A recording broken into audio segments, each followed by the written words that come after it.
We still don't have Tara on, so I've just sent her a message to find out if she's having trouble connecting. We just a few more minutes. Thank you so much.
So Carissa, oops, I had a bit of echo. Whilst Terrapon is connecting, would you like to start, perhaps?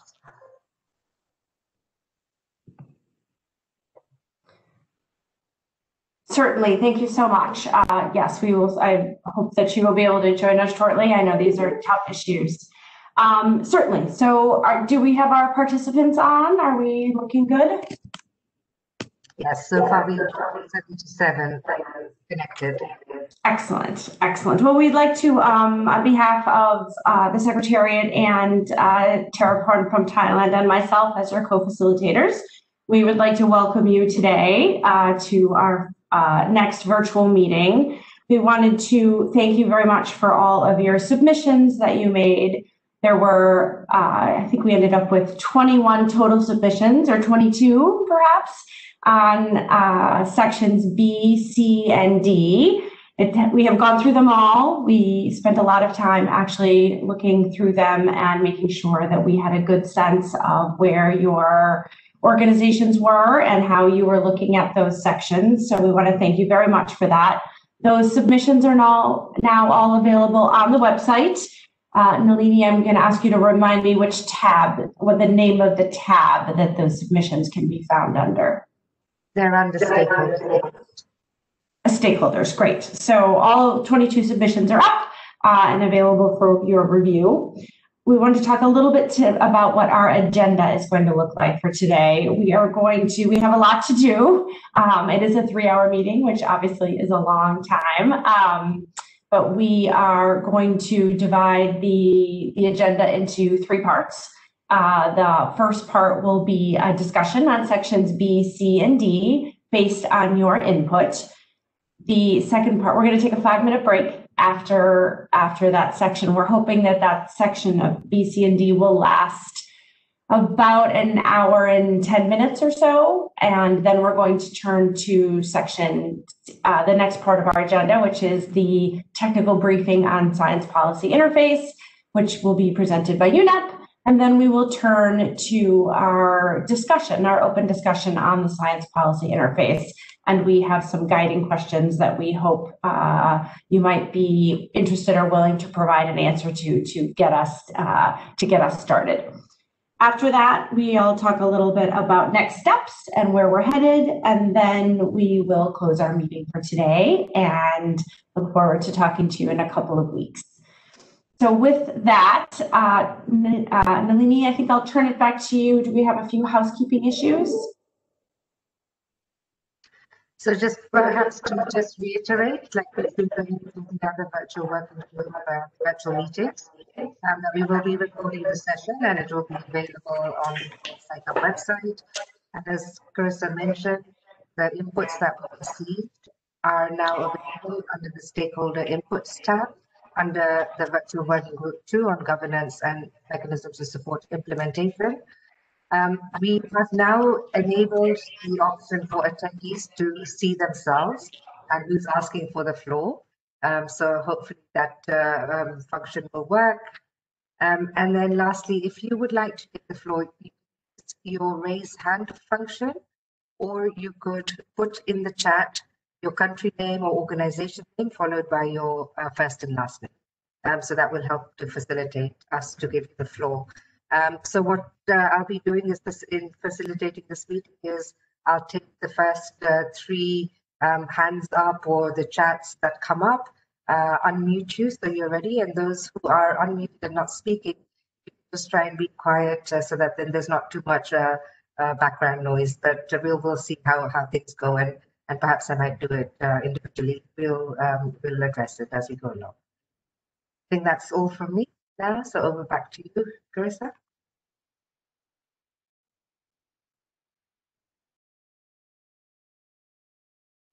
And we have Terrapon joining us as well now. We do. Excellent. Thank you so much. So what we would like to do is open with section B. As I mentioned, we had 22 submissions, which if we're really going to try to look at this in an hour and 10 or 15 minutes for sections B, C, and D, there are 23 paragraphs or so that we asked you to provide input into for this session, which means we have, a little bit less than 3 minutes per paragraph. So we are going to jump right in. We would ask you to have, we are going to do a little slideshow with the sort of sections and paragraphs as we go through. However, at home, it might be nice if you had your submissions as well as perhaps the original compilation text. So those should be the documents that will help you, I believe, the most participate today.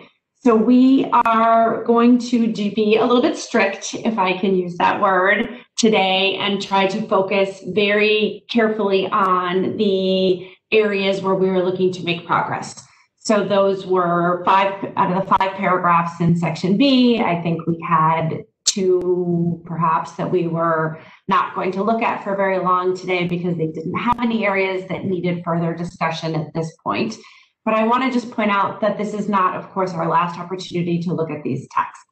So these texts have been reviewed to varying degrees at OEWG 3 and at IP 3. And so we're trying to focus on areas where we think we can meet President Saller's mandate to make progress. So with that, we have created what we have called the parking lot. And there's sort of 2 parking lots, if I can say that. One is a parking lot of sort of gaps and areas that perhaps you have identified in your submissions or throughout the discussion today where you might want to offer some ideas that might fit better in the parking lot. And the parking lot is not an area where we are putting things that we are not interested in discussing further. And in fact, it's just the opposite.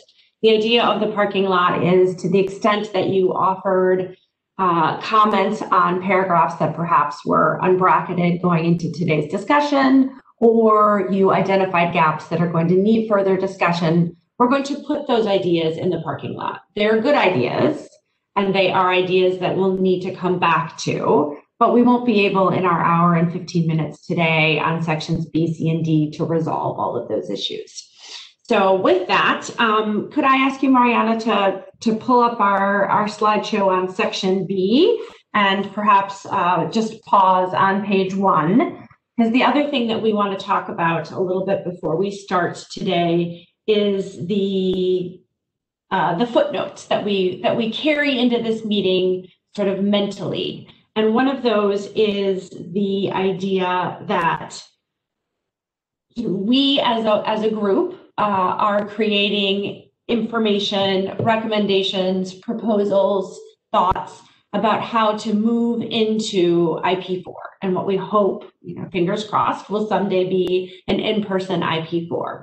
So we did receive a number of submissions that expressed their sort of views on how the working group will move and what we should be doing in this working group. And so we certainly understand that this is not a negotiation.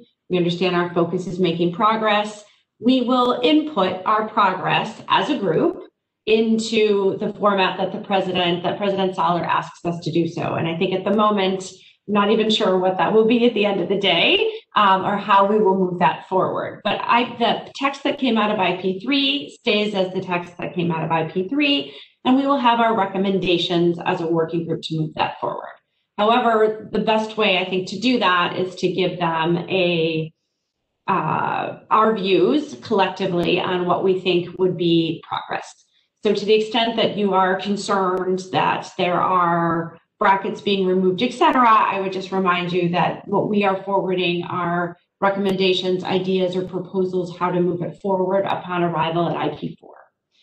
The second footnote that I just want to add is that as we looked through and received the submissions, there are a number of issues that are still outstanding, and they will be outstanding at the end of today. So those are things that we do not feel we can make progress on, and for a variety of reasons, but including that they are issues that still need further discussion. Two of those that come to mind and came out clearly in the submission are related to the scope of what we will cover in terms of waste. So I know that I believe in the targets group, they also had this discussion. So the scope of waste is unresolved at this point. So to the extent that we see the word waste in our conversation today, I just want to reiterate that we don't need to bracket waste every time we see it. We have a footnote that we had at IP3 that we are going to carry into our proposals or recommendations as we move forward. So that footnote will note that to the extent that waste is referenced, it will need to be at the end of the day sort of rectified with the overall scope that the stakeholders, that you as stakeholders agree to at the end of ICCM 5, or hopefully before the end of ICCM 5. And the other bracket, the other footnote that we are carrying forward is the one related to sort of what it is that this instrument or the scope of this framework is going to be. So we will see that several times in our conversation today. The brackets usually are set up as, the overall framework for the sound management of chemicals or the implementation of the 2020 instrument. So those are two different views on what the scope of the governance section will be. And those are not issues that we will try to resolve today. So with that, I will just note that we do have very, very little time to talk about each of our submissions. And so we are going to ask you not to reiterate your written submissions today from the floor. We are going to try to summarize for you what we heard, give you a good sense of what the submissions look like, and propose to you a way forward. And our hope is that that will be acceptable to you. And to the extent that we don't have interventions that suggest otherwise, we will try to move forward quickly. The Secretariat is, of course, taking notes. We have a recording that we can go back and check with. And at the end, what we will end up for a summary is our areas of agreement, and that will move forward to our next meeting. So on paragraph 1 of section B, we will start there. So paragraph 1 of section B is not a paragraph for which we asked comment. However, I do want to note that we had some suggestions from Switzerland that I'm going to use as an example of what we put in our parking lot. And so I will beg the indulgence of the Swiss government as we use them as an example. But the paragraph on paragraph 1, we did not ask for comments, but the Swiss raised some very good points about the need to sort of ensure that we have very clearly laid out a process that doesn't involve duplication of efforts. And that came up actually in a number of places. And in some places it's in the text, and in other places it is an idea that we need to keep track of. So we have taken the Swiss submission on paragraph 1. We have put it in our parking lot of things that we need to think about. We've shared with you just now their general views on that. And they also raised the issue of the need to sort of have some internal consistency with how we refer to things like action plans. Are they national action plans? Are they plans of national action, etc.? So that is also sort of a consistency point that we will move to the parking lot, and when we come back to these sections at the end of December and early January, we will pull back out our parking lot ideas and use those. So Mariana, can I ask you quick just to jump to slide 3, which is paragraph 1. So I would just ask you as stakeholders to take a quick look to read paragraph 1 through, because of course there are other comments that may go to the substance of this as we move forward. And then with that, I'd like to turn to then have all of you think about paragraph 2. So paragraph 2 is about national implementation. Mariana, would you move to paragraph 2, please? Or to sort of slide, oops, I have my glasses on, slide 4. Thank you. So you were asked in paragraph 2 to share your views about the government focal points in 2 sentences. We asked you to do that because there were a lot of brackets, there were a lot of conflicting brackets, and it was also getting difficult to sort of figure out what went with what. So what I want to highlight for all of you is that there was agreement in all of your submissions that what this section B, is about national implementation, which will be important to remember as we move from section to section, because of course section D talks about regional implementation or coordination and consultation, and then we move to section D on enhanced stakeholder input. So in paragraph 1, the text established that governments should create arrangements like national action plans, etc. This paragraph, however, was intended to be about how to facilitate communication and coordination at the national level. 16 of your submissions related to this paragraph. So of the 22 that we received, 16 of you commented on this paragraph directly. And we think that's important for you to know so that you have a sense of where you had agreement. And there was actually a significant amount of agreement. And in particular, that agreement centered around the fact that government focal points or national focal points are very important. So where there is disagreement, however, is whether there is 1 or 2 focal points.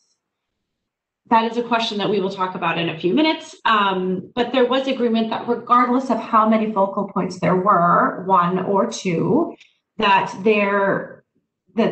those focal points are either or and technical and political in nature. So a number of the stakeholders, such as Colombia, ICCA, Greenpeace, the NGO group, and the UK, suggested that we would want to have both a political and a technical focal point. There were others, like Japan, the EU, and GHAP, that it suggested that perhaps We would only have one focal point, but with some coordination.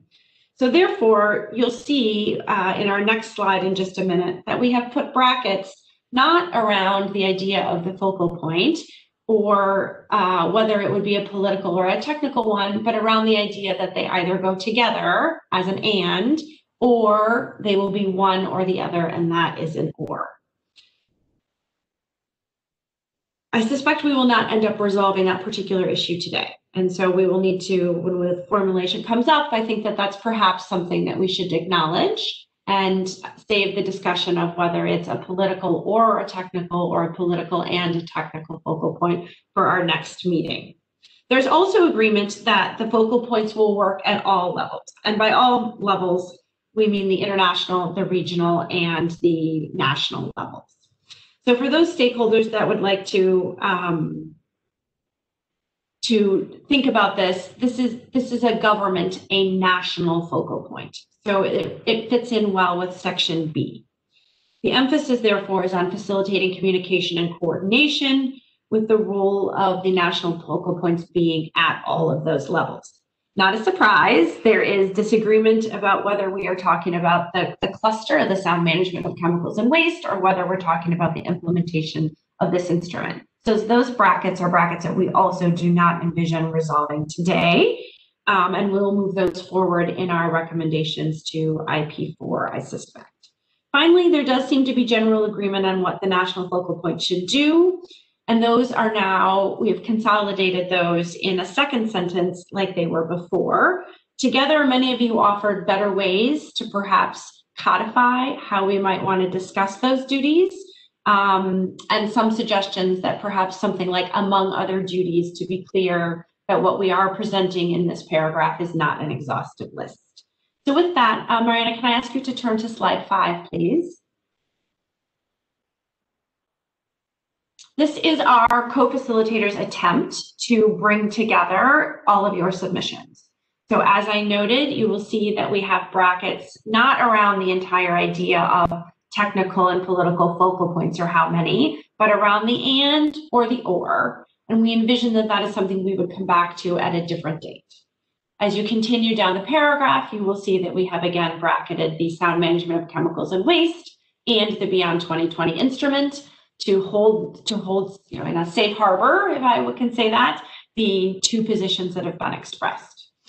We then have a bracket around the S on focal points, as we have not yet decided if it's one or more than one, and listed the duties that they would that the communication and coordination would be facilitated for.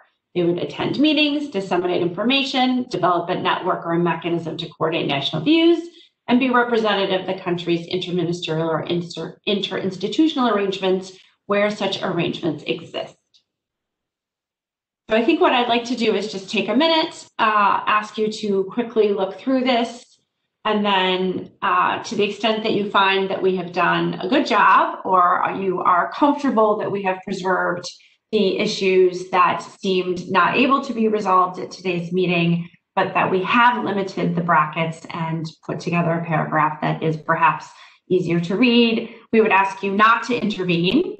But to the extent that you have any further comments, Nalini, I believe you are taking either chat or hand raising for that issue. So I'm going to hold for 15 seconds or so to see if we get any hands or any chats.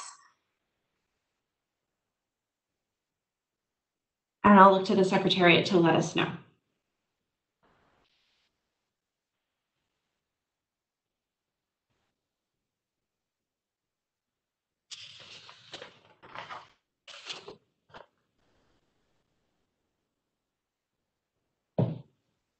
So we have a hand raised from Musa.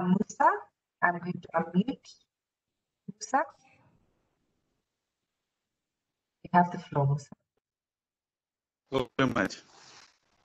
I just want to from African point of view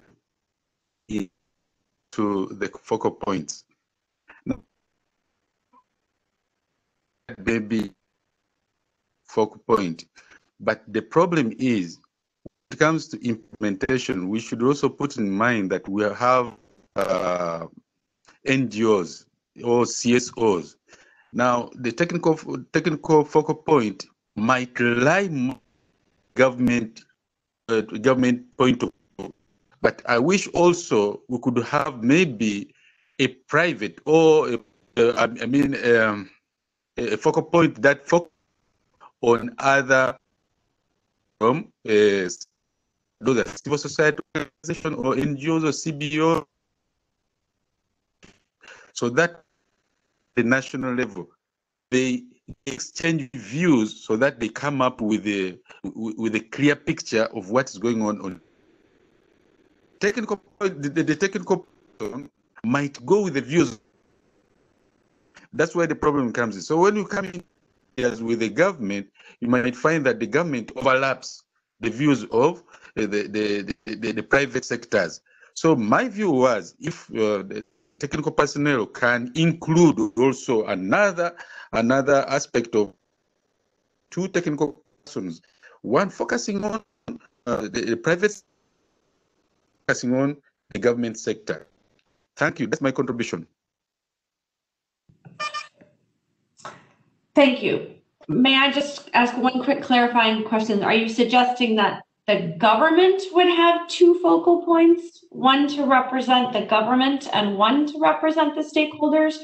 Or are you suggesting that there would be a separate stakeholder outside of the government focal point of the government? Okay, thank you. The private sector, I will stand focal point, technical focal point. Bearing in mind that the private sectors, they do contribute a lot in implementation. So there's a need also to they can now government alone can take their. Thank you. I think that's good. I understand. I just wanted to make sure we understood your intervention. Thank you, Nalini. How's our list? Do we have others? Yes, so we have Vasilius representing the EU and its member states, followed by Caroline Lucas from WH. So I am going to unmute Vasilius. Yes, thank you very much, Nalini. Good afternoon, morning, evening, colleagues, Madam Co-Chair. Thank you for the nice introduction and the clarifications on the questions we are dealing with. Regarding the point we are discussing now, the national focal points, as you suggested, we are supportive of one focal point representing the countries in the ministerial or institutional arrangements. I think it is in your proposal on screen. We see a merit in this because it is important also from the viewpoint of the administration, of the Secretariat, to know to whom address in a country and with whom to communicate. So having one focal point makes this very clear, we think. Apart from that, allow me to suggest that we have a further small comment on para 1, but I will not introduce this if the time does not allow this. But if you allow me to, I would be happy to make a comment to para 1. Thank you.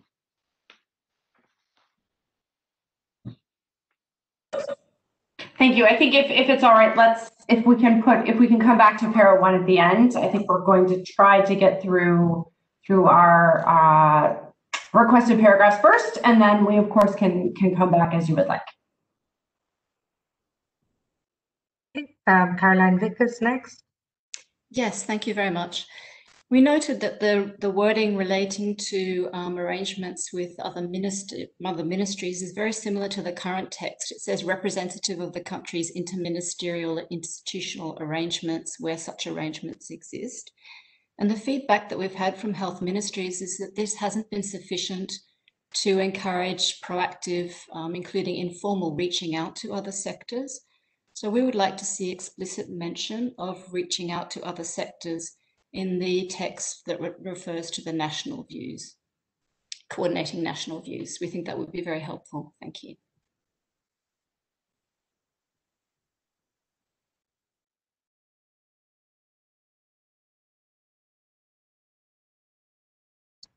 Okay, so no more. Vasilius, do you want to take the floor again, or is it from the time? You put your hands down once you've taken the floor. I'd be grateful. So it's just easier to manage. So I guess Vasilius would like to take the floor again. Bear with me.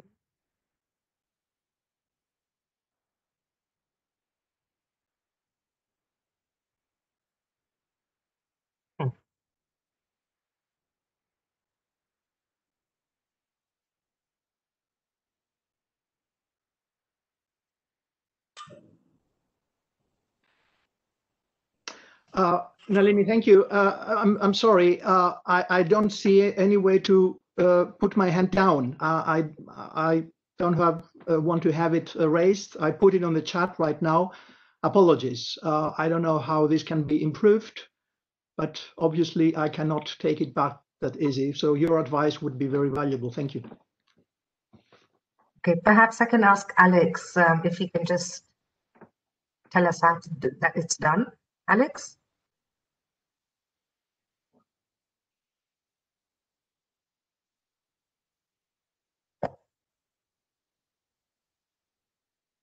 Yes, hi, sorry, I was on the other topic. Could you please repeat the issue?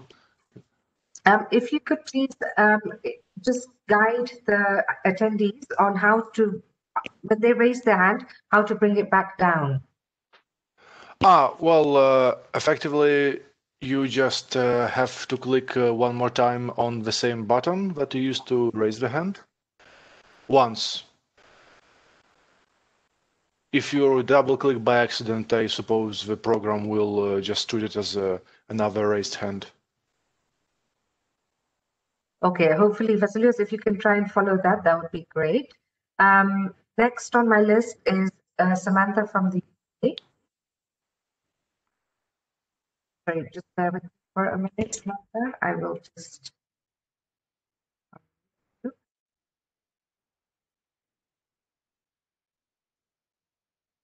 There you go. Hello, sorry, can you hear me now? Hello? Yeah, please go ahead, Samantha. We can hear you clearly. Oh, okay, thank you. So good morning, good afternoon, and good evening, everyone. Just like to reiterate that the UK is very pleased we're able to make use of this additional time available on this work, and would like to express again our gratitude to the Bureau and the Secretariat for all of your work to make this possible. Thank you very much. And we obviously look forward to these continued virtual discussions.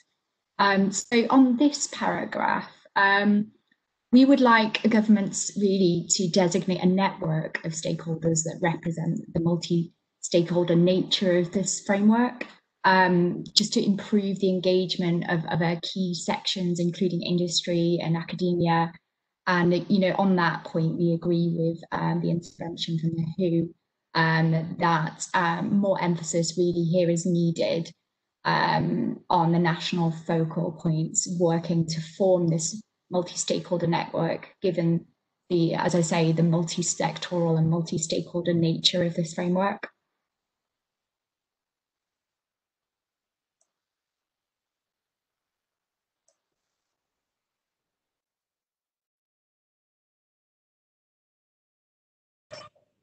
Okay. Thank you very much, Sam. That's it. We haven't got any more requests for the floor or chats. Okay, thank you. Then I think Tirapon and I can go. Yeah. Sorry, I spoke too soon. We have Alexandra. So I can give the floor to Alexandra, if that's okay.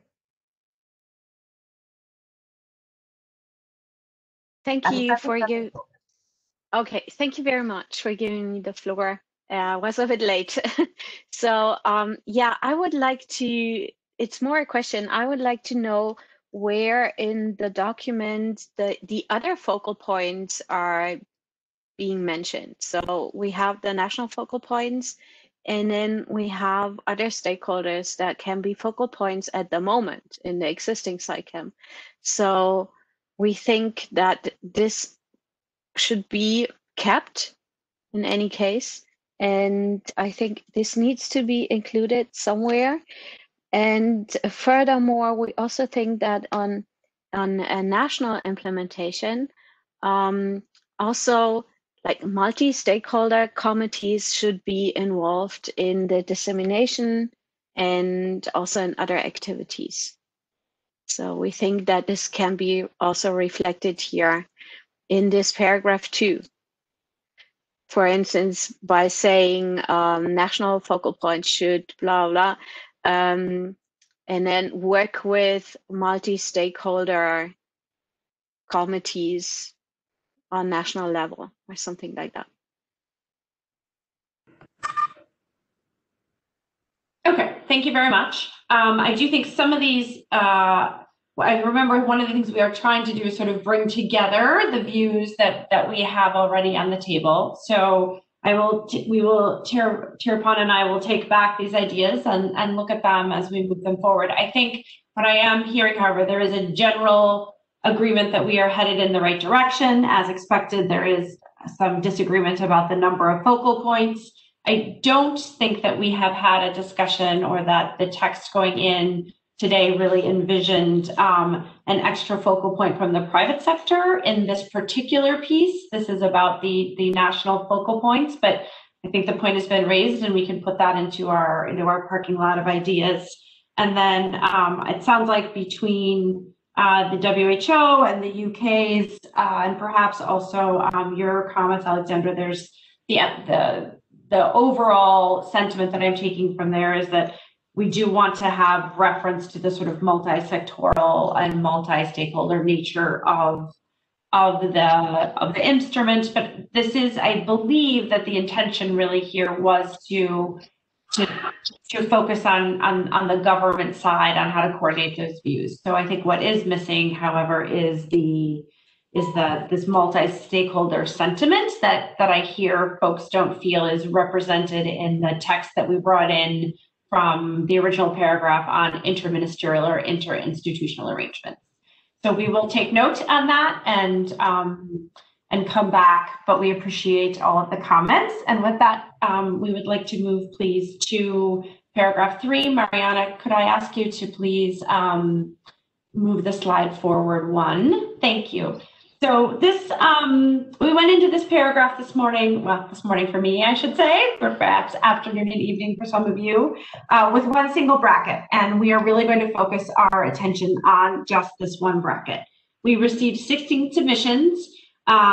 In those submissions, 10 of you agreed without any comment to remove the bracket, and five others didn't comment, which we took to mean acceptance. Thank you for that.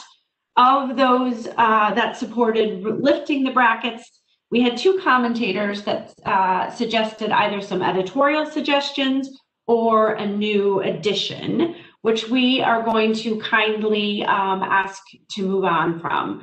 We really are not looking to add new text. We are looking to simply resolve this bracket, and there did seem to be significant consensus on including environmental.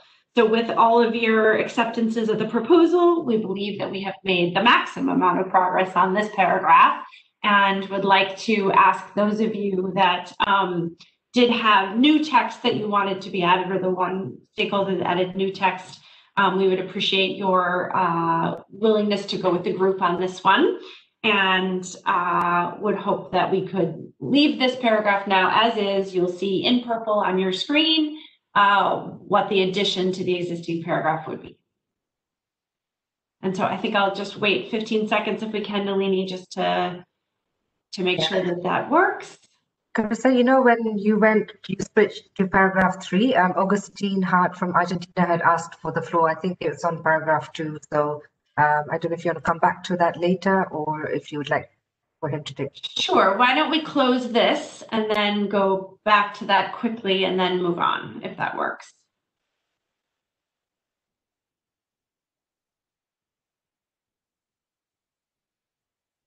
So we have Vasilios from EU member states. Thank you. Yes, we are supportive of removing the brackets. Thank you very much. That makes a lot of sense to have environmental sector included in this list.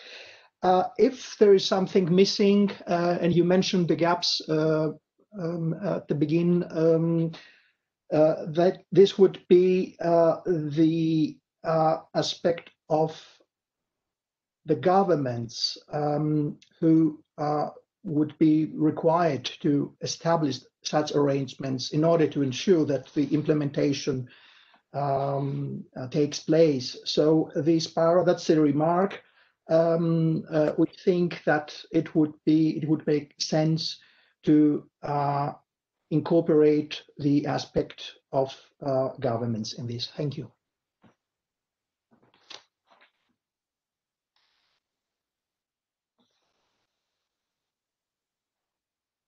No more requests for the floor? Either? Thank you. Okay, so yes, we will put that in our parking lot. Thank you very much, Vasilius. And do we want to go back to paragraph 2 for just a second quickly to hear from Argentina? Okay, so Augustine, would you like to take the floor if you raise your hand again? Tampoco lo jurídico, pero bueno. Augustine, you're unmuted. Thank you, Nalini. Can you hear me there? Yes, go ahead. Thanks again. I will comment on this, and I had my hand raised previously on paragraph 2, so I will also make a couple of comments there, if I may, Carissa. From paragraph 3, we are, I think, the approach of the co-chairs of cleaning up text that is not controversial for us is fine. I think here we can have the word environmental there, so cleaning, removing the brackets will be fine for us. I think that coordination and efforts for working along other stakeholders and sectors is important for all sectors, including environment. So I think we can live with environment here. Regarding the paragraph 2, I'm sorry, coming back to that, I will just make a couple of general comments. And we would like to keep the idea of 2 national focal points, one technical, one political. That is something that at the national level works very fine. Many times the political will be done by the Ministry of Foreign Affairs or Cancillerías, and the technical will be done by the Ministry of Environment or Health, and that really helps. Thank you. We don't like the idea of having multiple focal points. I think that each country has their own coordination system. So as a good recommendation of establishing interministerial boards or intergovernmental networks could be done, but not as but leaving it open because each country may have their own vision of that. I think that will be a good compromise solution for that issue. And finally, my last comment on paragraph 2, could I see it on the screen just for a moment? Thank you very much. Yes, sorry. And the last comment, and this will be for all the times that this appears in the SciComm test, we would like to restrict the language to the Beyond 2020 instrument. We think that we cannot talk broadly on the sound management of chemicals and waste because there are other global frameworks, there are other agreements that also address this issue. And so we would like to see language that when we talk about things that should do or must be done within the framework. So that is a general comment also made by Argentina. Thank you, Carissa. I'm sorry going back to this, but I hope this is constructive and helps you to move forward. Thank you, Nalini. Thank you so much. Much appreciated and duly noted. And I think just to speak to your last point, we are going to see those brackets several times this morning on the Beyond 2020 instrument and whether we're talking about the whole sort of framework and as I noted in my opening, that is not a bracket we're going to try to resolve today. And so I'd like to, given that we're already getting close to 10 minutes to 8, that we will hold on those comments and for other points where we have agreement. So thank you very much. I think we are, I appreciate everyone's comments on paragraph 3. We seem to be in good shape on that one. And I'd like to move now to paragraph 4. So Mariana, would you move up a slide, please? So you might recall that we went into paragraph 4 with nothing listed for reporting back on national action plans. And our original proposal is what is in front of you now on the screen. But in our conversation on, I'm going to lose the date, November 5th, our conversation 2 weeks ago, we spent time on measures on taking stock, which is in section G. And I think that looking at your submissions, there is general agreement that this particular paragraph will fit better under section G. So we would like to talk about it today. We have read your submissions. We have collated them and put them together in a way that we think preserves everybody's issues and finds some area of agreement. But once we are done discussing that, which I hope will be soon, we will move our results of today's conversation to section G, and we will talk about it, hopefully just a few parts of it, when we get there 2 weeks from today in our next discussion on taking stock. In terms of substance, all of your submissions had some very similar points. First, there was the recognition that these action plans, we have already agreed that they are not required. So we need to be careful with our language in terms of how we talk about what action plans are and who is required to do them. And no one is required to do them, but they are generally agreed to be helpful in many instances, and that they are not funded. We did have one comment about how they should be funded, but I think that we have agreed that they are voluntary and they can be done by stakeholders at their own choice. Second, there's agreement that these kinds of plans or programs are designed to support efforts at the national level. And I put that all in caps because that is a key point that was highlighted by many of you in the EU and GHF, the Canadian and Japanese submissions, the UNEP submission, etc. So there was also general agreement in our November 5th discussion that these national action plans are to be used by stakeholders to support their reporting. So there was lots of agreement that there was redundancy in the role of the ICCM, and you'll see that in the text in front of you, which is covered in another section of our compilation text. So we don't need to talk about the role of the ICCM, and in fact, I'd like to discourage comments about that. I think we spent quite a bit of time talking about it 2 weeks ago, and when we move this to the section on taking stock, then we'll see how those all fit together. The other comment I wanted to highlight was raised by the EU, which pointed out, I think rightly, that the national action plans should also and can also be used to contribute to the agreed reporting format that we will find under section G when we get there, but also that these national action plans can serve other efforts as well, such as the 2030 agenda. So they are not to be prescriptive in their nature, because they may be done differently by different countries, et cetera, but that they're in the reporting format, that is where we will see the consistency of information. And finally, the Swiss submission, and I believe others, also noted the importance of avoiding duplication, which is a constant problem, of course, that we have across all of our reporting obligations in a multitude of fora, and tends to also contribute to low reporting.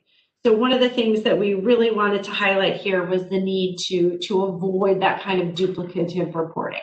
So Mariana, if I could ask you to move to the next slide. This is our co-facilitator's proposal to you to bring together the ideas that you shared with us with respect to reporting back on national action plans. Again, I would note that they will be moved to section G. And then we open by saying, should a stakeholder choose to develop a national plan of action or a program to further implementation efforts at the national level, such plan or program. And we have two brackets here, which I actually do not want to talk about today because I do not believe we'll resolve it. And we'd like to get to some of the other issues. So may or should be used to support its reporting under this section on the progress made during the reporting period, keeping in mind that such plans or programs are tailored to national actions and measures and should not be duplicative of existing arrangements or other reporting efforts.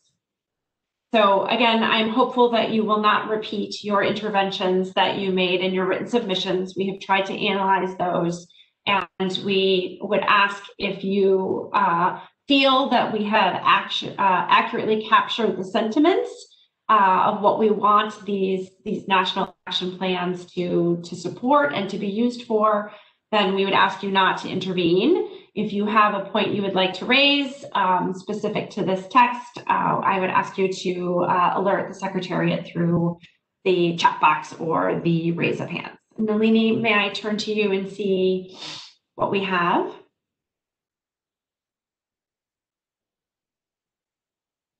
No one for now, so perhaps we just give another 5-10 more. Certainly, and it's a good time to also sort of note that again, we will be coming back to these this language as we go through at the end, not today, but at the end of our process, and folks can have questions there too. So this was one where we did spend some time on last week, so on our last session. So hopefully we've done a good job.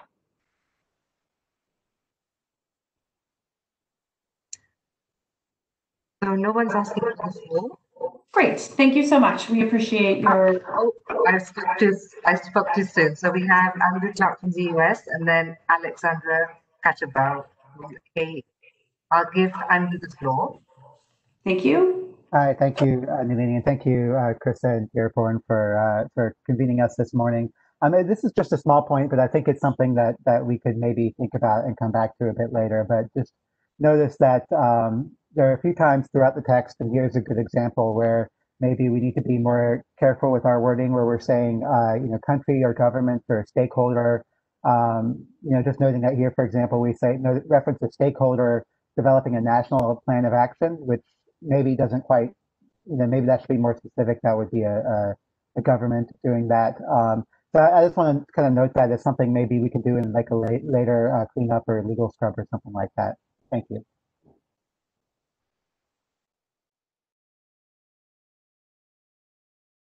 Thank you for giving me the floor. So we have several points raised on that. I would like to highlight that no NGO submission, that the NGO submissions, they talk about funded national implementation plans or national action plans. So, and in this case, they should be, we think that the language presented here is too mandatory. So there should be the chance that there are like also mandatory action plans, and they should be funded. So I think the conclusion that all the interventions went in the same directions, I think that this cannot be drawn at this point. And then we also would like to highlight that here in this proposed text, there are only stakeholders mentioned and no governments. So also governments should be able to choose and develop a national plan of action. And in our case, that should have more like an obligatory notion to it. So these are the two short points to react on this newly proposed text here. Thank you.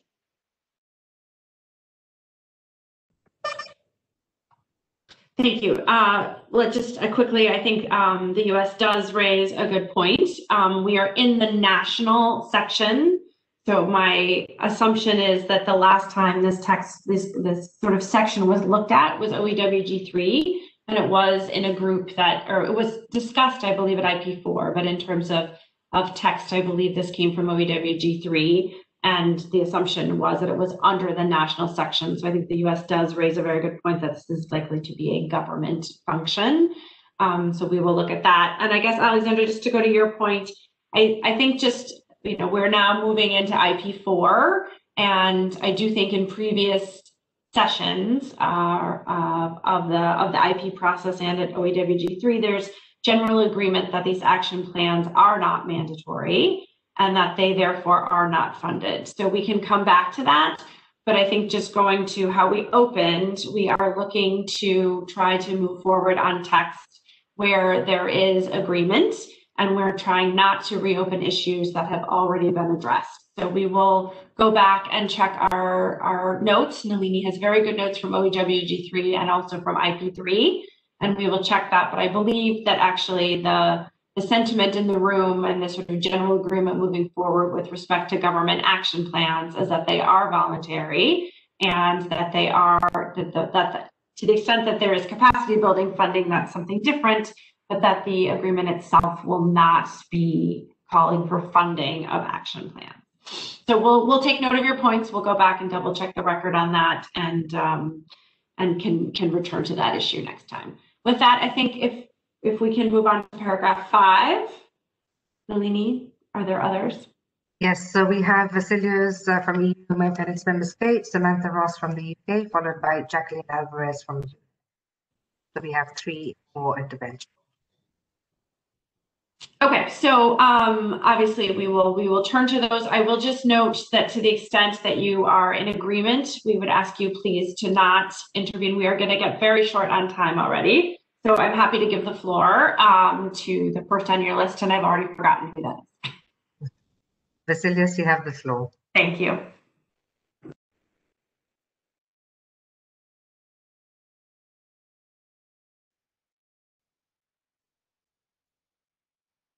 Okay, Vasilios, are you there? You have been unmuted.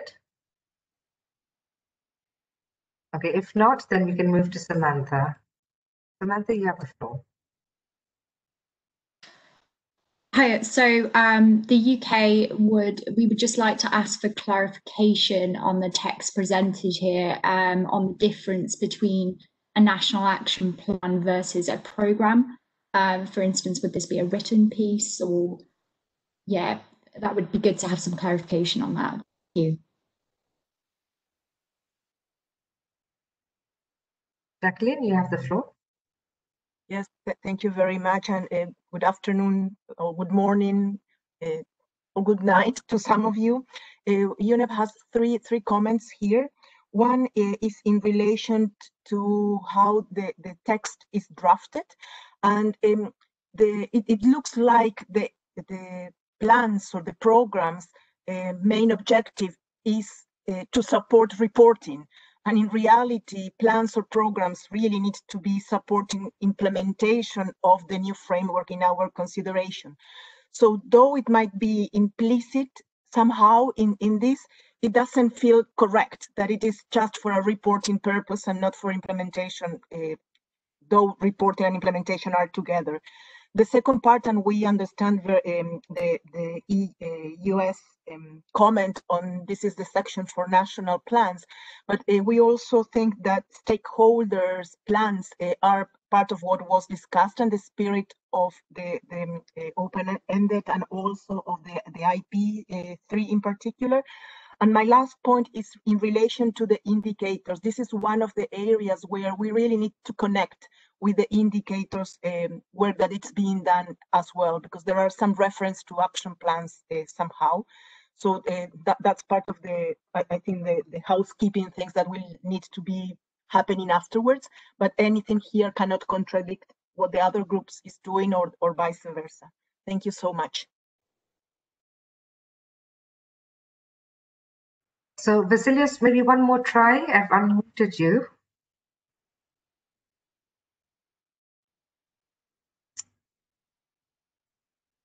Perhaps you can just use the chat box then and put your comment if needed. Because can you hear me now? Yes, now we can hear you. Okay, thank you. I don't know what's going on. Sorry.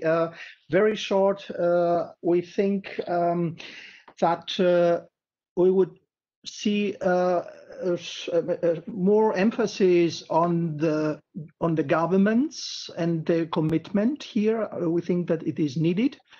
What is definitely missing in the proposal from our point of view, is the alignment with objectives and targets regarding the reporting. So this whole para addresses the planning, or more generally speaking, arrangements, including plans or programs, and reporting. And regarding reporting, we do think that it is necessary to consider alignment with the objectives and targets. Thank you. Thank you very much. Yes, I think we will see that when we get to actual section G, where the language, I believe, will come out perhaps a little bit more clearly. This is just one paragraph of what will be part of reporting, but duly noted. Vasilis, thank you very much. I guess to go back to UNEP, I think there too, much of that will come out when we see section G as a whole. This was just the part that was already sort of there from our open discussion the other day on what was missing in sections B and C. We didn't have anything at all when we started. So we will try to make those connections that UNEP has raised as well. And I believe this is, again, it was in the national implementation section, and therefore the other piece on other stakeholders wasn't here. So again, when we move this to section G, we can have a conversation about sort of those other stakeholders. And then I guess just to go to Samantha from the UK on the difference between plans and programs to further implementation to efforts. I think it goes a little bit, and I'm gonna, Vasilis, you can correct me if I'm wrong, but I think one of the things that we took away from the submissions, and in particular the submission from the EU, was that these are, there may not be a national action plan. There may be that there are domestic programs that support implementation efforts. And so we were trying to capture those governments that may choose to develop a national action plan, or others may have a program that furthers implementation at the national level in the area of the sound management of chemical and waste. So it was not intended, it's intended to be comprehensive, or inclusive is perhaps a better word. So, all right, thank you very much. We appreciate your comments on this. And with that, I hope we can close this section and move to paragraph 5. Mariana, could I ask you to move the next slide? Thank you so much. So this one, let me go back to my notes and give you a sense of what we found. On this paragraph, we had 15 submissions that either supported or didn't comment on removing the brackets and accepting the text as is. Others suggested a few changes. They were pretty minimal. There did seem to have a universal appeal that we're not talking about actors, we're talking about stakeholders. So that was important. So there seems to be agreement to delete all actors. And you'll note again, the bracket went around the entire issue here.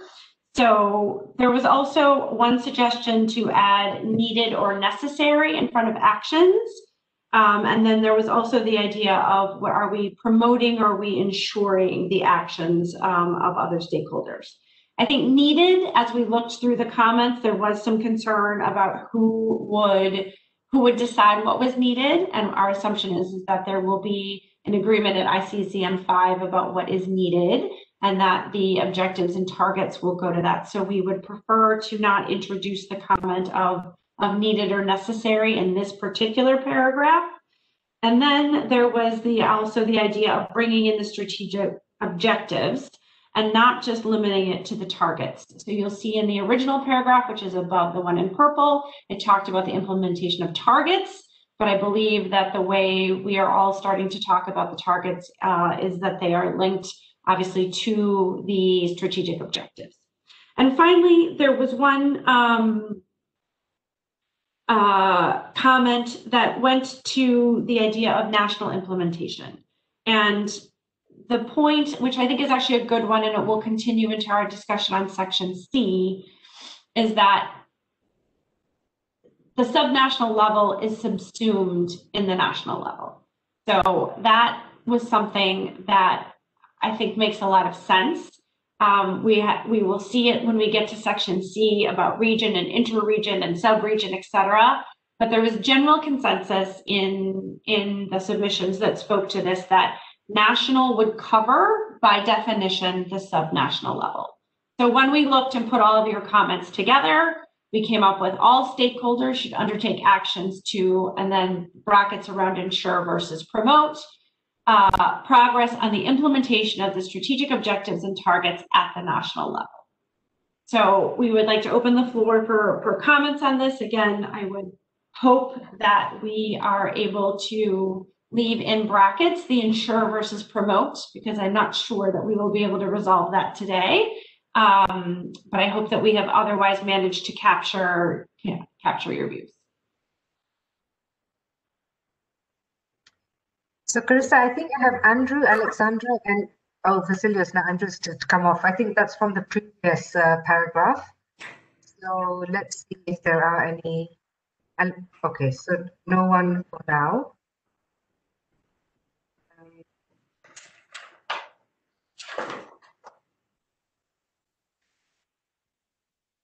Okay, and then maybe just for our next conversation, when you will see this again, of course, as we go forward in the process, I would just note that for the stakeholders that put the brackets or moved the brackets to around ensure, one of the concerns that we heard, and the reason for including a word like promote, is that it's very difficult for stakeholders to ensure progress on the implementation of the objectives and targets at the national level for all stakeholders.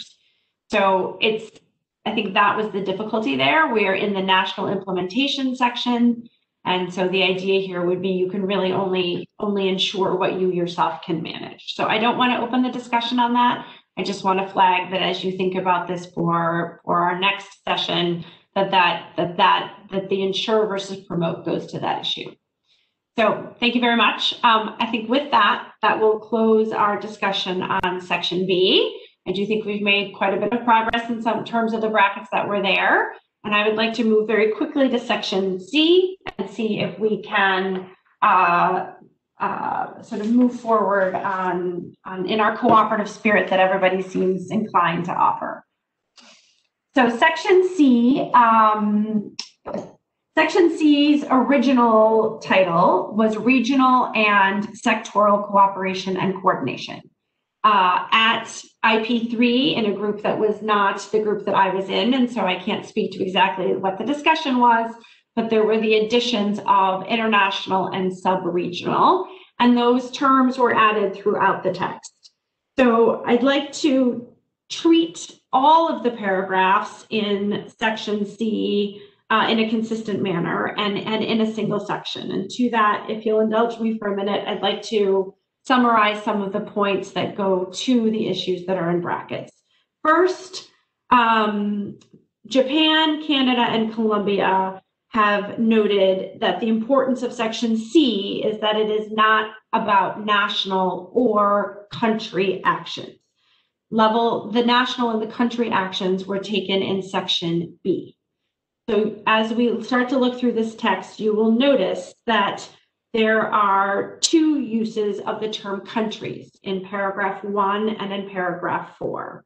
And absent any disagreement that we have covered national and country issues in section B, the proposal will be that we will delete references to national and countries. Actually, I believe it's just countries in both paragraphs 1 and in paragraphs 4 of this section.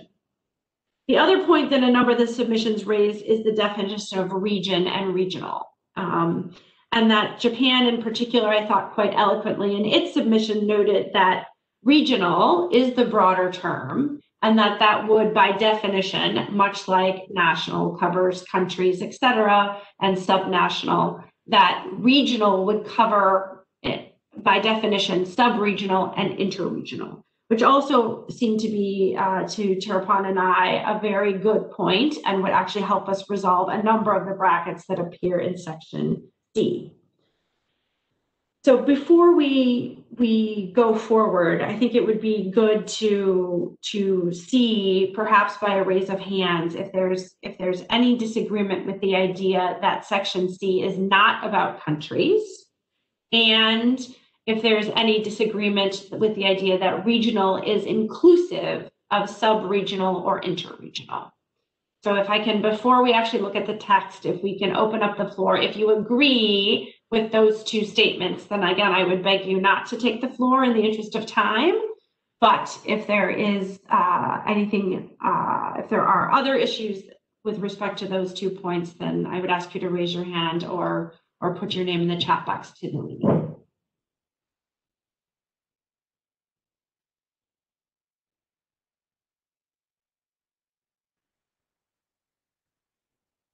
Thank you. Your silence is much appreciated. So finally, then, if we seem to sort of all be heading in the same direction on those two things, we come to the question of international. And there does seem to be agreement that, again, this section is not really designed to address the international level, because of course that's the level where this instrument or this framework is taking place.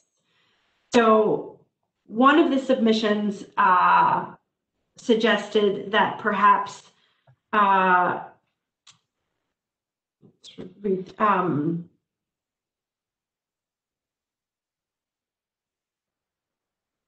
I think we've addressed that. So let me just go on.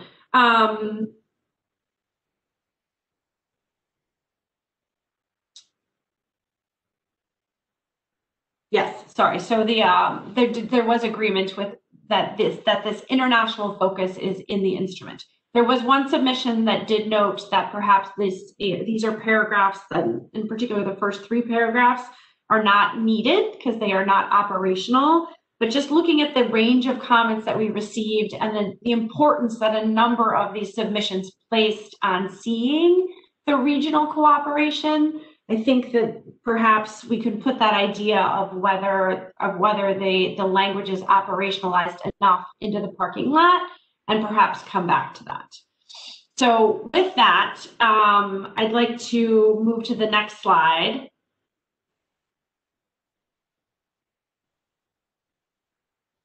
And what I'd like to do is move through all of the slides. Actually, yeah, stay on the heading, would you, Mariana? I'd like to move through all of the slides and then take comment on all of the slides, because I feel like perhaps we are moving in the right direction. That the heading for section C would return to its original intent, which is regional and sectoral cooperation and coordination. Sub-regional would be assumed in regional, and international would be assumed to, in this particular slide, not in this particular heading, not be representative of what is intended to be covered. May I have the next slide, please? With those, we would look at paragraph 1, and we would clean up the brackets by taking out and regions and countries. Based on, those were the only 2 brackets in paragraph 1 and all we were opening for discussion, based on the idea that sub-regions are contained in regions and that countries are managed under section B. May I have the next slide, please, Mariana? Paragraph 2, similarly, you will note that in the bottom half, interregional is assumed by regional. And international in this instance, a number of the submissions suggested should stay, primarily because of the way the sentence reads. It says international, regional, and sectoral collaboration play integral roles in supporting the sound management of chemicals and waste at all levels. And therefore, because of the reference to all levels, that the international was appropriate in this particular paragraph. We did have a couple of other comments I would just note on changes for wording changes or editorial changes outside of the brackets. And I would just note that we are not intending to address those today. But if you want to put those in your personal parking lot for our next conversation, we're happy to do that. Could we move to slide 3 or to paragraph 3, please?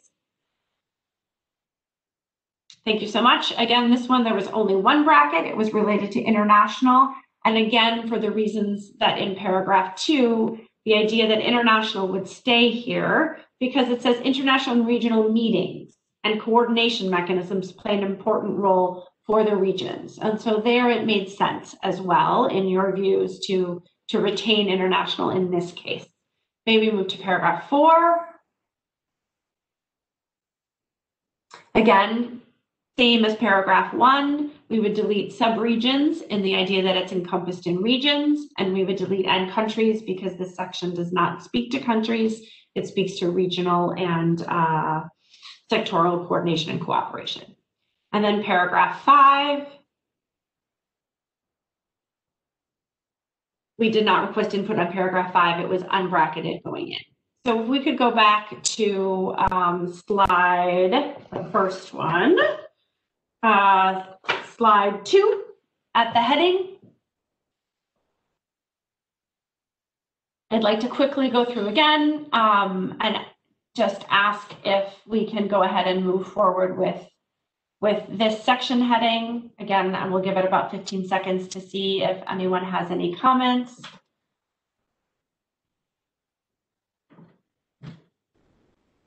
So we have Alexandra from Hay, followed by Vasilios from EU and States. Thank you so much. Thank you very much, Nalini and Chair, for giving me the floor. So first of all, we are a bit irritated that we are talking about removing brackets here in the virtual working group because I think we're not supposed to do that. And then my second point is that in our submissions, we stated that we want to keep international and also sub-regional or interregional because we find that important. The argument that this is an international agreement does not meet the fact that this international agreement, of course, can interact with other international bodies or can coordinate and cooperate with other international bodies. So this is what we always highlighted in other virtual working groups, that we want to reach out to other sectors, to biodiversity, climate change, and so on. So we certainly want to keep international here, and we cannot quite understand the rationale for deleting. And then on a general note, we think that this goes a little bit too fast. So jumping from one slide to the other, we have a lot of attendance where English is not a native language. So I would like to request to slow down a little bit in explanations and also moving on to allow people to digest. And then we heard several times that there is agreement from the submissions on this and that topic, but we feel that we cannot align to that because some of these points where it has been said that there is agreement, we have, complete other positions in our 2 NGO submissions. So yeah, so just on a general note, and thank you for giving me the floor.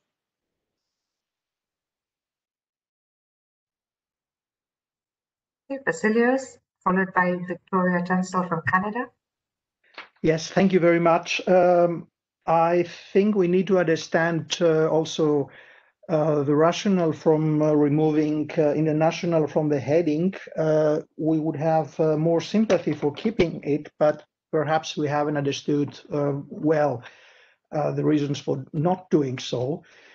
And yes, regarding the next points, if you allow me to suggest that in our submission we have proposed deletion on paras 1 to 3.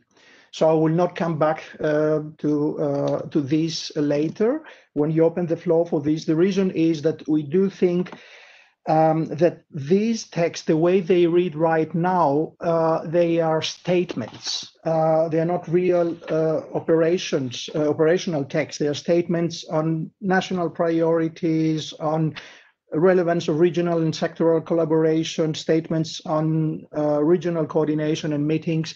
So nothing principally against this, but the way they are formulated, we think they don't necessarily need to be dealt with in the recommendations here. Thank you.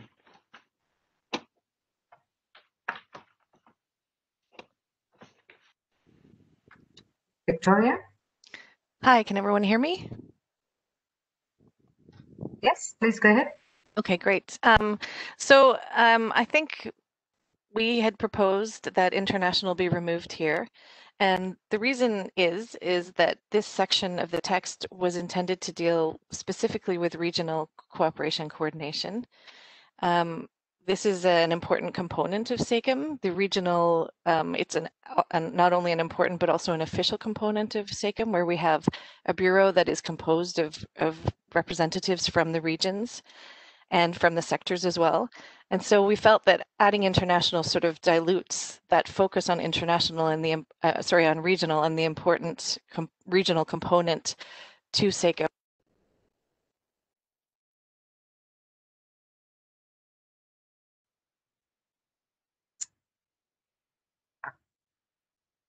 Victoria, you got cut off there.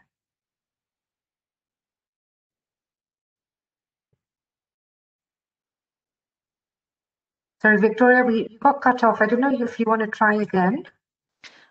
Sorry. Okay. I will start again because I don't know when you lost me. I'll just repeat that we suggested the removal of international because the regional component of SACEM is an important one. We have designated regional focal points, we have regional representation on the Bureau, and it seems that it's an important formal and official component of SACEM, and that's what this section is supposed to talk about. And also, I guess, the sectoral as well. We also have sectoral focal points on the Bureau.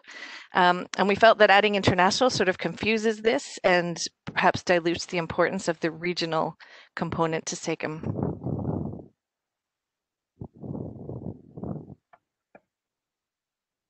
Okay, Carissa, that's it. We don't have any more requests for the floor. Thank you so much. So I guess just perhaps to touch on these quickly. So I guess I think in my opening remarks, we talked about in terms of brackets, et cetera. And so I'm not going to repeat my intervention there in terms of what we are doing. The one point I guess that I did want to touch on in your intervention, Alexandra, is we are trying and we have been given the mandate to make progress in areas of agreement. And I think as we noted, there are submissions, and I did walk through that other folks had raised certain points, et cetera, but we are trying to reach agreement. And so we are not trying to reflect every comment that was received in each place.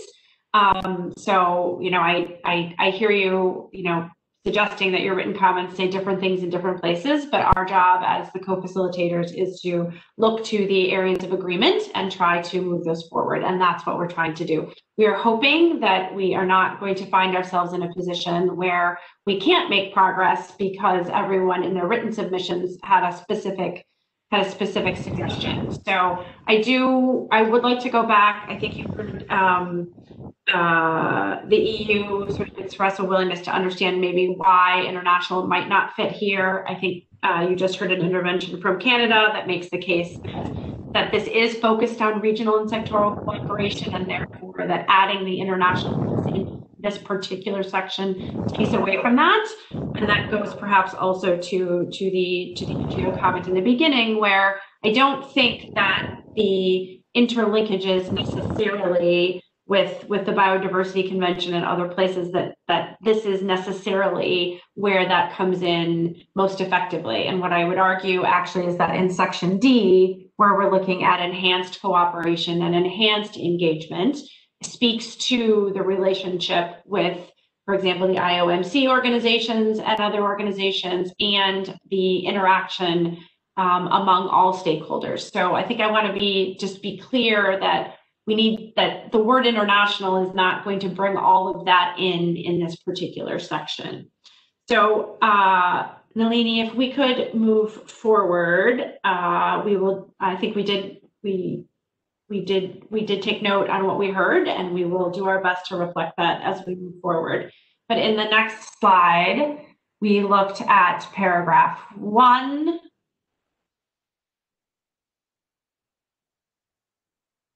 And I believe that we will have agreement on that based on our silence in our other areas. So thank you very much. And if we can go ahead and move to our next slide. Similarly here, it sounds like we're going to need to have further discussion on the international here, and so we will go ahead with that. But we seem to have agreement on the regional things being subsumed regionally, and we certainly appreciate that. And then in paragraph 3, again, is the international. Sounds like we're going to have to come back to that, which I have to say I am a little disappointed. I feel like we are very, very close to agreement, and so perhaps we can reflect. But it would be my preference to leave international here, because I do think it makes sense for some of the reasons that Alexander highlighted. So perhaps in my proposal for moving forward on this one, I'd like to see if we could go ahead and leave international here. And Canada, I think primarily I'm looking to you, and I believe from our conversation yesterday that will be okay with you. But if not, please raise your hand. And moving on to paragraph 4, we would clean this up consistent with our agreement on countries and subregions, and accept the deletions posted on the screen. And in paragraph 5, we would do the same, I believe. Oh, no input on paragraph 5. So that is what I would propose for paragraphs 1 through 5. So if there are disagreements on that, I'd like not to reiterate points that have already been raised, but to the extent that there are new concerns or concerns with that particular proposal, let's open the floor for that.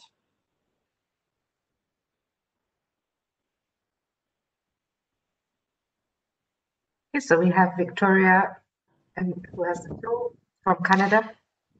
Hi, yes, I am sorry, I should have mentioned that in my previous intervention. We're okay with it staying in paragraphs 2 and 3 international, but we would ask that the word international be removed from the title to maintain the focus on regional cooperation and sectoral cooperation. Thank you. So if there are no other requests for the floor, I would like to go to Victoria's request. And I too would like to see if we can remove some of those brackets. So I would like to, I think, go back to Alexandra and to I heard from the EU that you have some flexibility. So if that flexibility exists and you are comfortable deleting EU from the deleting international from the bracket, Vasilius, you could put that in the chat box. Alexandra, I think you were the only other intervention with respect to that. And hearing from Canada and others, I'd like to come back to you and see if you could go with it with the agreement in the read on that. Alexandra, you have the floor. Thank you very much for giving me the floor. First of all, I would like to explain that it is not just Hay Support making these interventions. We represent IPEN and numerous IPEN with others and then numerous groups, NGO groups. So I would say like 500. So and then we would like, if you really want to change the text here and delete international, we would like then to keep the brackets.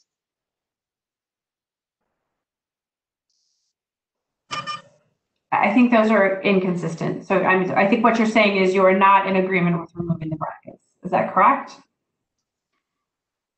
We are not in agreement deleting international. This means the text, the brackets would have to stay. Okay. Well, yes, we will take note of that. Thank you so much. No, I think, well, I think we cannot just proceed as there is a formal process for this, and I suggest we stick to that process. I'm not sure I understand that. I think we took note of your interest. That I think that is what we are tasked to do, and we understand. Thank you for your position. Okay, so with that, we have completed A, B, and C. However, we have not even started on D. And Nalini, I'm cognizant of the time. And so I think we have to perhaps make a choice on whether we would like to see if we can find another time on the schedule to reconvene to move to section D, or whether we would like to perhaps spend another 20 minutes on section D, listen to our technical briefing on the science policy interface, which I know was scheduled for even perhaps a little shorter time than we expected, for which we are grateful, and then have a shorter discussion on the science policy interface. And perhaps, Tirupon, would you mind offering your views on how you'd like to move on the schedule?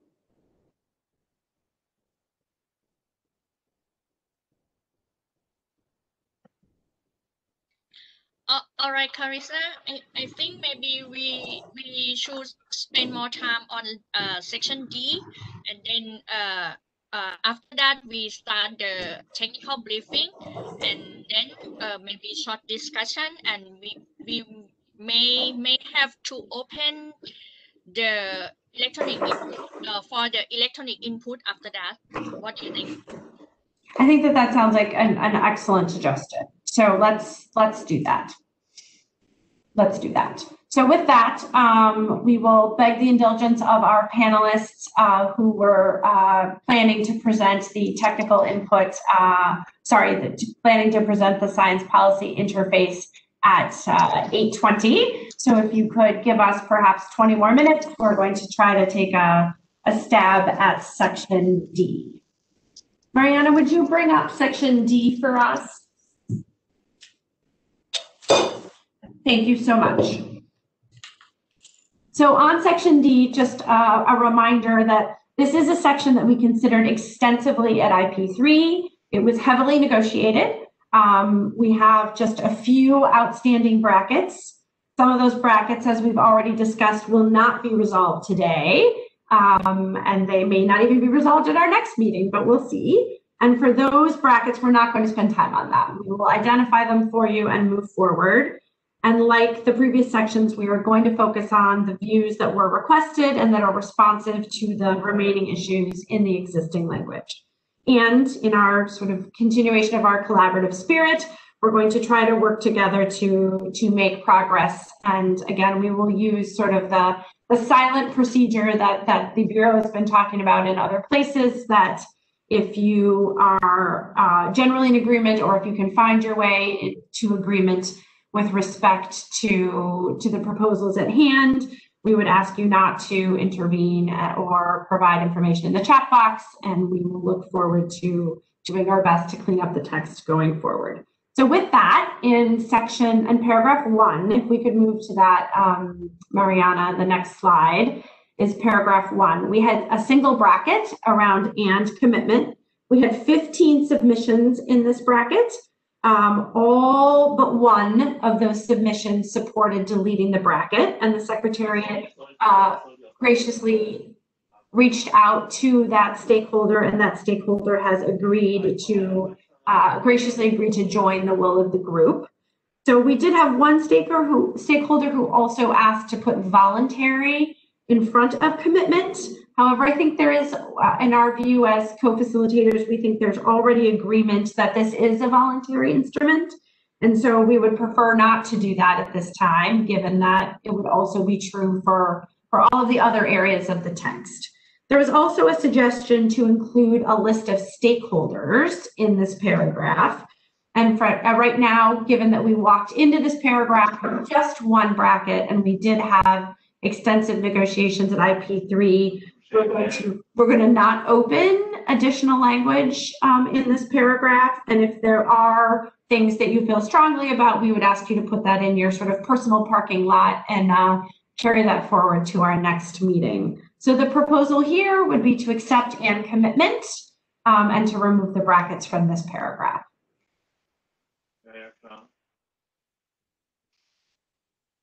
Maybe why don't we give our usual 15 seconds or so, and if you see any hands or chat, please let us know.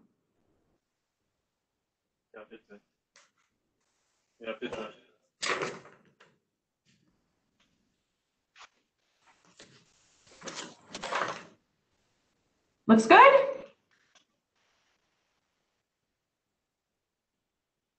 No one's asking for the floor, at least with the raised hand function. Thank you so much, everyone. We appreciate your flexibility. And if we could move to paragraph 2, Mariana, and the next slide.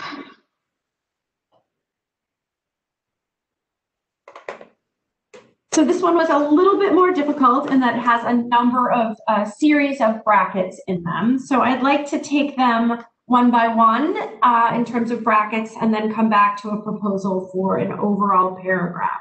So the first brackets you will see are with respect to undertake and pursue. We had 10 submissions on this bracket. We had 6 that supported undertake and 3 that were flexible. The Secretariat reached out to one of the stakeholders that had preferred pursue, and they have, I believe, graciously agreed to go with the will of the group under undertake. And so what we would like to propose for those brackets is that we would delete pursue and move forward with undertake. The next bracket is taking into account their national circumstances. We had 11 submissions that went to this bracket with Nalini, I hear some background by perhaps someone whose microphone is open. Is that something you could help us with? Okay, let's see. Thank you so much. So we had 11 submissions on this bracket with mixed views being expressed. And I know that this is a phrase from 20 years of doing this work that taking into account their national circumstances is a phrase that is near and dear to the hearts of many. And my initial reaction is that we would be unable to resolve it today. However, I did note that one of the submissions very eloquently noted that the phrasing of the paragraph talks about in part 1, that about being the national level with a focus on governments, the inclusion of as appropriate, the verb being should, and the in accordance with their laws, regulations, and policies, that when you take all of those things together, it's clear that the role of the national authority is being taken into account. And therefore, this language speaks to governments and what governments therefore should do with respect to themselves, and most importantly, perhaps in accordance with their laws, regs, and policies. And that commentator went on to note that given all of this, there's no way that anything could possibly occur under this paragraph that was not taking into account their national circumstances, given the emphasis on the national level, governments as appropriate, the verb should, and in accordance with their laws and regulations. So I'm going to just pause here for a second and just ask for those of you who would normally feel very committed to this paragraph, this particular phrase, to ask you, is this a phrase that, given everything else, we could delete? So I'm going to pause here, Nalini. I'm going to ask you if you will look in the chat box and by the raise of hands and see the proposal would be, for respect to this particular phrase, to delete it, given everything else that's around it. If you find yourself unable to agree to that proposal, would you please send a little quick chat to Nalini or raise your hand? And if we don't hear from you, we will move forward.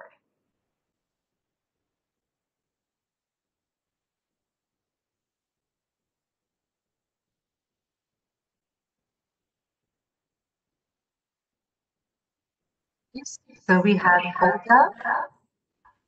Olga, you have the floor.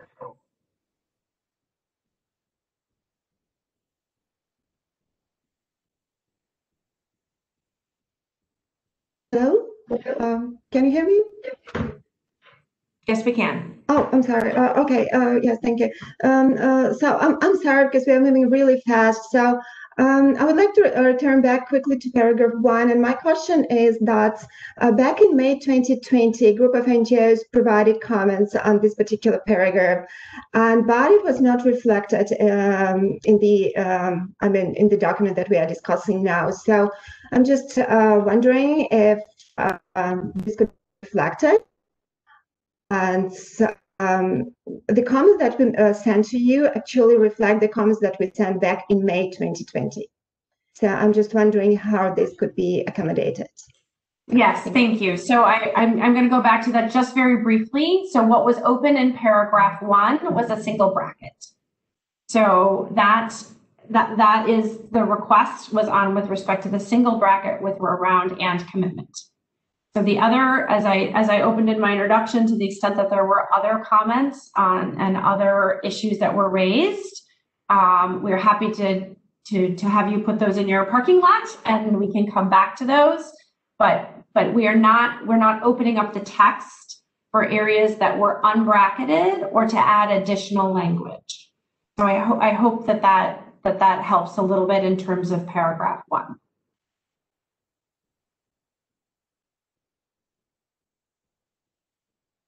But it will be considered, right? So you either return back to us, or so that will be somehow considered in the text, right? I'm sorry if I did. When we get to the end and we're having our review, if there is additional language that you feel was not already discussed at OEWG 3 or IP3, we did have an extensive discussion at IP3 on this section. And so what this section is different than sections B and C, and that they did have extensive negotiation.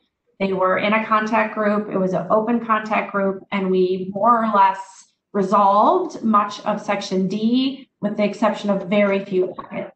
So what we have been tasked in this virtual working group in terms of making progress is with the areas that were left for discussion. And of course, if there were any gaps that did somehow not get raised at IP3. So I'm not sure that answers your question. I hope it does. So we are not going to come back to every issue that was raised in the submissions. It wasn't an open submission process on that particular paragraph. It was with respect to the bracket. So if you have other issues you would like to raise with respect to section D, then we can certainly talk about those when we get further into our January discussion. But for now, we're not intending to go back to anything that was outside of the brackets.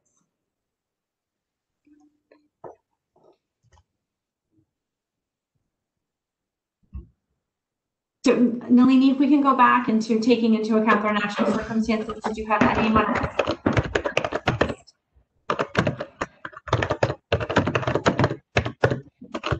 Sorry, someone's typing. If you could please take yourself off of speaker, that would be great. Thank you.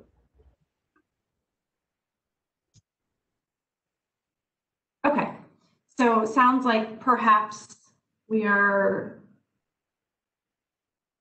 in a good place on that particular bracket. The next bracket that's in this paragraph is our bracket that we have not been addressing throughout this conversation on the sound management of chemicals and waste versus an implementation of the Beyond 2020 instrument. We would not expect to resolve that today. And the last bracket is around promote and encourage at the end of the sentence. So this one, actually, we had 9 submissions with respect to this bracket. We had 4 that supported promote, 2 that supported encourage, 1 that supported both, and 1 that could support either. So really that left stuff with sort of no spirit of the room or sense of views. But what I would like to say is that we thought as co-facilitators that the UK had perhaps the best answer of all, and that was to replace both promote and encourage with the word urge. And the idea there was that it shared both the idea of promoting yet without demanding and encouraging without requiring. So we would therefore ask you to consider that perhaps the UK has an eloquent and happy middle ground for all of us. So with that, if I could ask you, Mariana, to move to the next slide.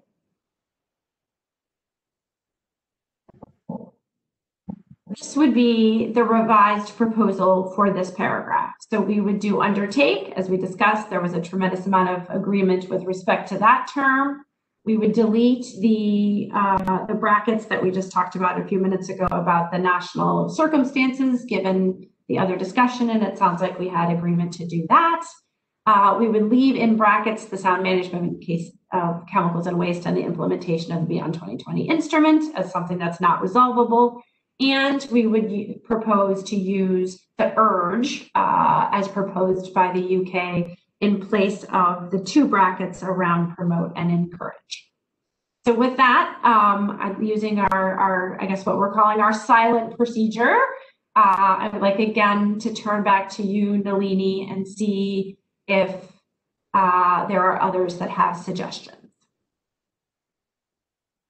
Okay, so we have Hannah from that. Good morning, Jill. Good morning, everybody. I'm sorry to be late. But Carissa, I think we have to be very careful here. As it happens, I totally share the UK, I'm speaking on behalf of the Global Alliance on Health and Pollution, which is an NGO stakeholder. I should have made that very clear. I do apologize. However, I think we need to be really, really careful what we're doing here. We're going extremely fast. I have been in these negotiations since before SciCam came about, and I am having very great difficulty following. I utterly agree with what the UK wanted about changing from encourage and promote to urge, because indeed I want stakeholders to be urged. But I don't think you can sweep under the carpet that that is a very loaded term in UN language, which means something quite different from encourage and promote. And I think it's only fair that you explain to people who are perhaps less used to this process what we are doing. Because I'm not, otherwise, I only say this, Carissa, and it's not in any form of criticism. I think you're doing a magnificent job in a very difficult circumstance. But if we don't do this with everybody understanding what we're doing, then we will have it all unravel wherever we are able to meet face to face. And that would be such a sad outcome. Thank you. So I certainly agree with that. I guess, again, we have a little bit of background, but I have to admit that, you know, after many years in this business as well, I was not aware that urge was a loaded term. So perhaps would you be able to enlighten us on that? I did not catch that, but perhaps you can. If I may. Yeah, well, it's usually meant to mean much more. It's effectively a sort of, you absolutely should do it. So it's stronger than both. You know, to me, that's absolutely fine.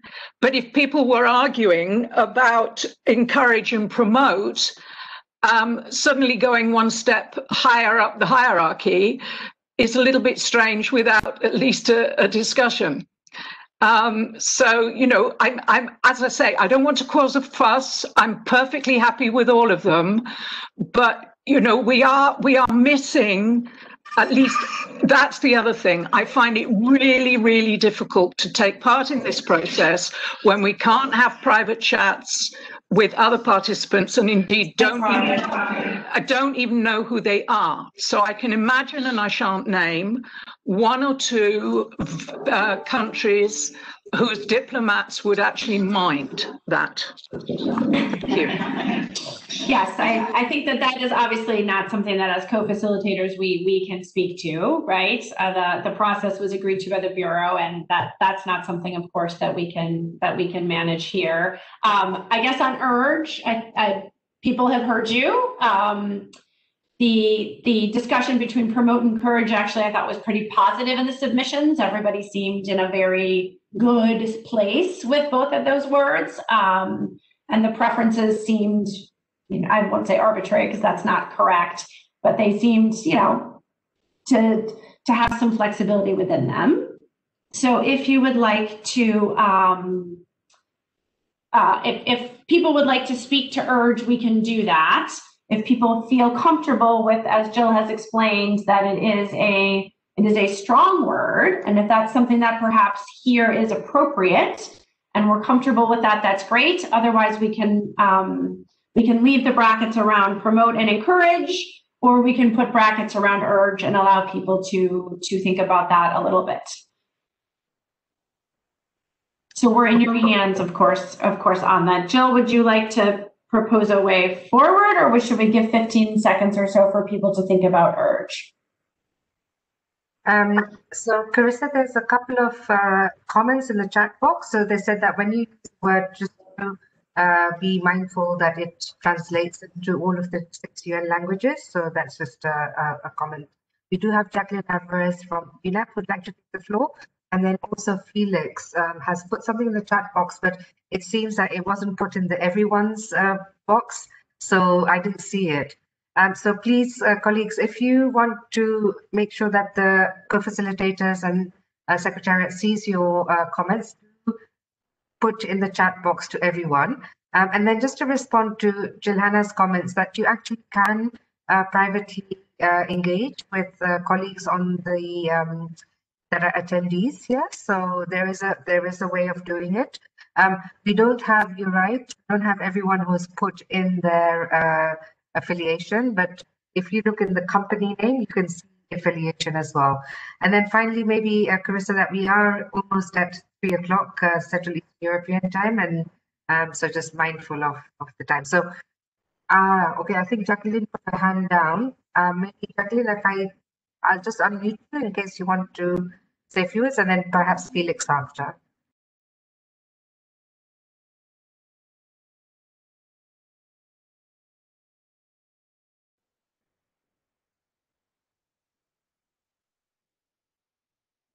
Jacqueline, you have the floor.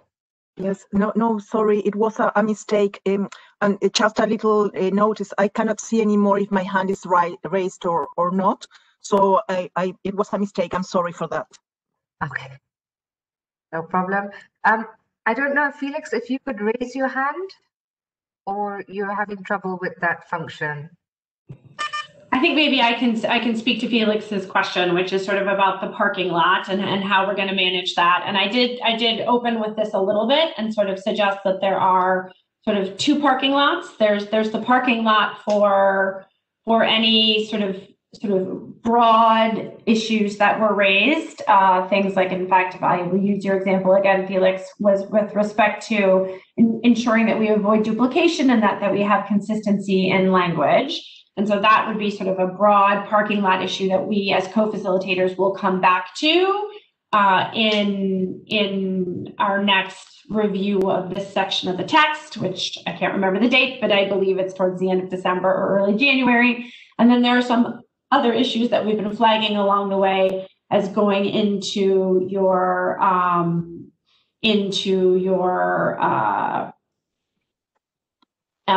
sort of personal parking lots, that if you think that there are things that perhaps you'd like to go back to, you would raise those at that time. So I hope Felix, that answers your questions.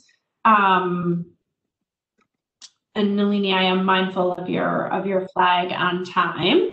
So well, Felix has asked for the floor, followed by Vasilius from the EU. Okay, thank you. Felix, you have the floor. Thank you very much. Can you hear me? Yes. Perfect. Good. Thank you very much, Carissa, and for this explanation. I think that is, as I mentioned, I think this concept of a parking lot is quite useful and can be helpful. I think also that was perhaps an issue that I also have other raised. I think it's important, really transparent and inclusive process. And just to emphasize, I think it's good if you could kind of make this parking lot also transparent and visible. So if you could put those comments that you put in the parking lot on one paper, these key ideas, these concepts, so that we know that they are there, and then also this gives us some security, some safety, to be sure that we're coming back to them. I think that would be very helpful for also us following the process. Thank you.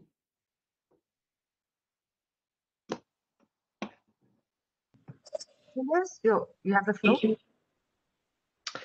Yes, thank you. I just want to echo what was said before by colleagues regarding how fast we are moving in this discussion. Sure.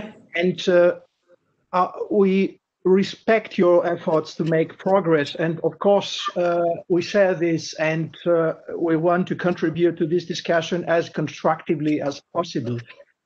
However, we sense that what we are doing now is something more than putting things in a parking lot. I have to say I'm not really prepared to give answers to all these details. We have to consider these questions like urging and things like that. So I hope very much for your understanding that we are not in a position to give final answers to this level of details we are now dealing with. Thank you. Thank you. Okay, so I think it is fast. I am cognizant of that. We have been given a very large task in this virtual working group, and we have lots of issues to cover, many of which have never had any discussion at all. And I am very nervous. Terrapon and I have had this discussion several times that we are not going to be able to meet our mandate if we don't move quickly through. My understanding of the electronic input was supposed to be that we would be able to take views and find areas of agreement and try to move things forward. Much like we would do, if we were in person. So I do respect and I understand the concerns. I hope that, if the concern will be that we won't be able to move forward on a number of these issues, then we will leave those for our next discussion.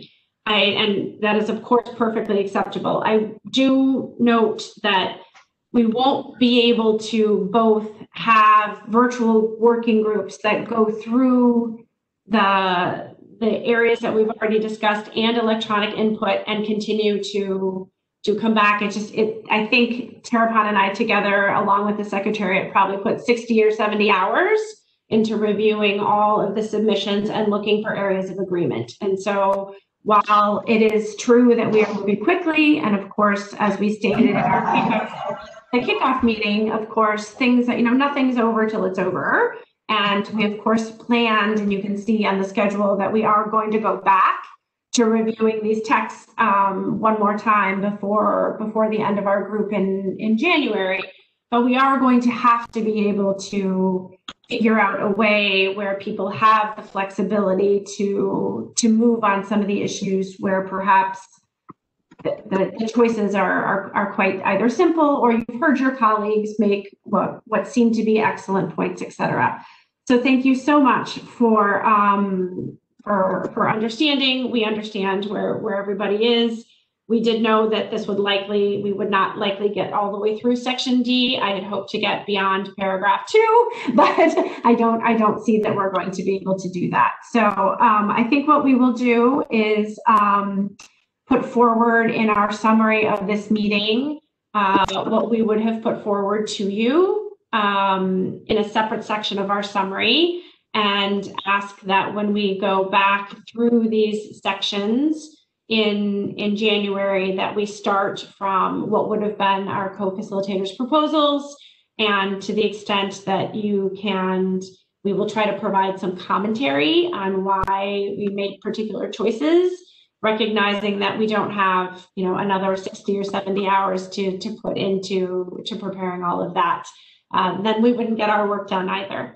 So again, thank everybody. We thank you for your flexibility. And just to close on this slide, perhaps taking into account that urge may be something people definitely want to think about. I think we will certainly put brackets around that and ask you to give that some further thought, and perhaps bring other suggestions if you need to the table. So with that, yes, sorry, we have 2 requests for the floor from Priscilla Alves, and followed by Andrew Clark from the US. So I've unmuted Priscilla. Thank you. The floor, and then I'll follow by Andrew. Can you hear me? Yes, thank you. Okay, thank you.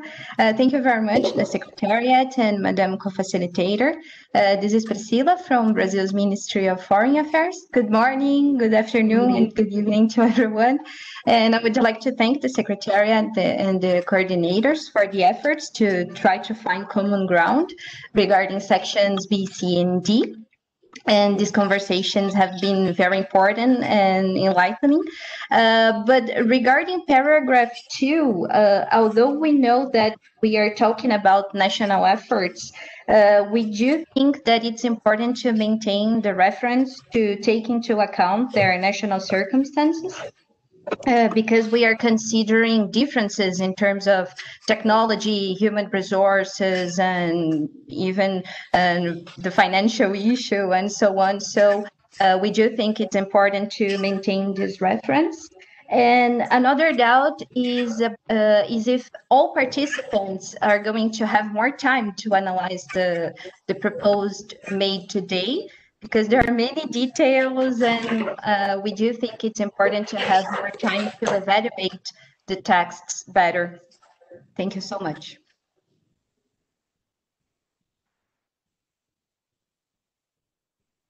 Andrew, you have the floor. Oh, thank you, Nalini. And thank you, Chris. I think that the way forward you suggest on bracketing urge for now is a good one, maybe to help us you know, as we think about it, and I will say that I'm certainly sympathetic to some of the concerns, as you know, I have been accused and not unfairly of playing the verb game and being very particular about you know, the word urge, encourage, or invite in this sort of language. So I certainly understand that there could be, you know, some important deliberation needed on this, but I wonder perhaps if it might be helpful for us as we think about this. If we could maybe ask for the UK to explain why they thought this would be a more appropriate word to use here, so that maybe that would help us to understand if it would be good to replace the other options with this one. Thank you.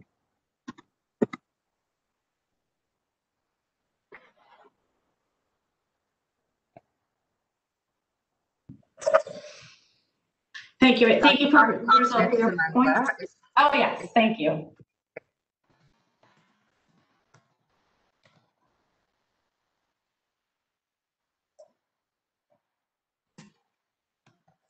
Sorry, okay, I have Kay Williams. Kay, you're unmuted.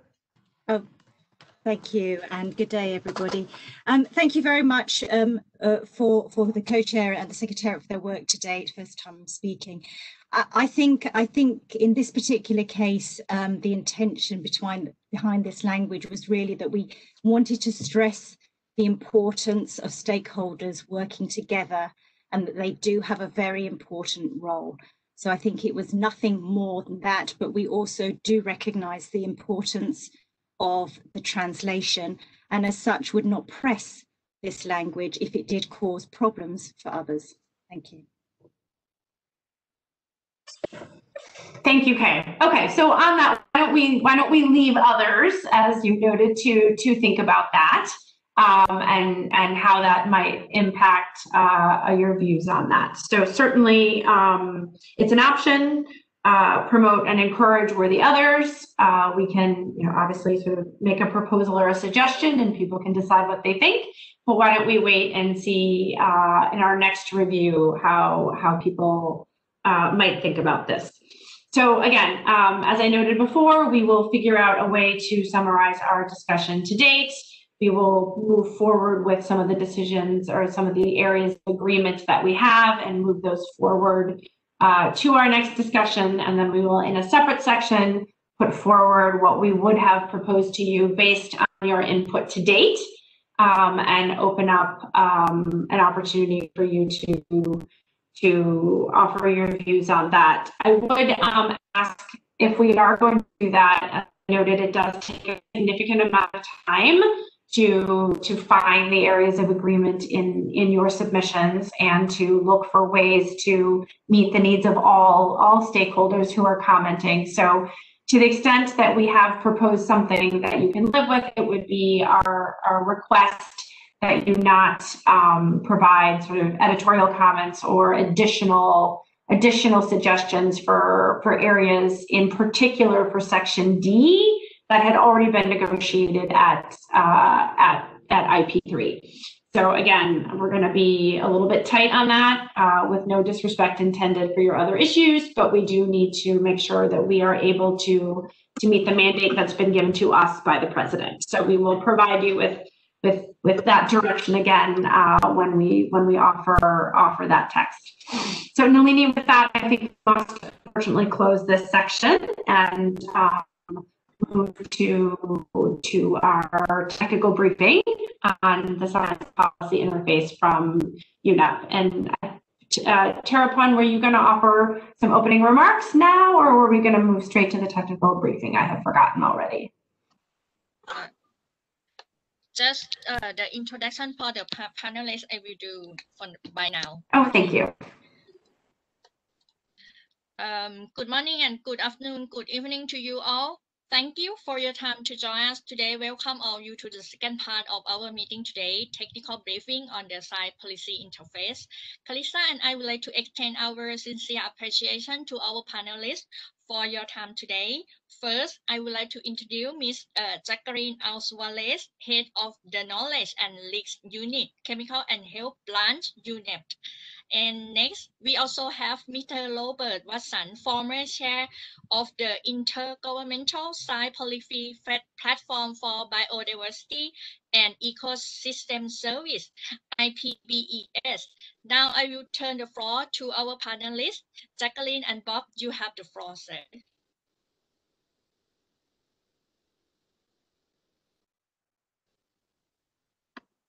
Hello, can you hear me? Yes, right? I hear you well.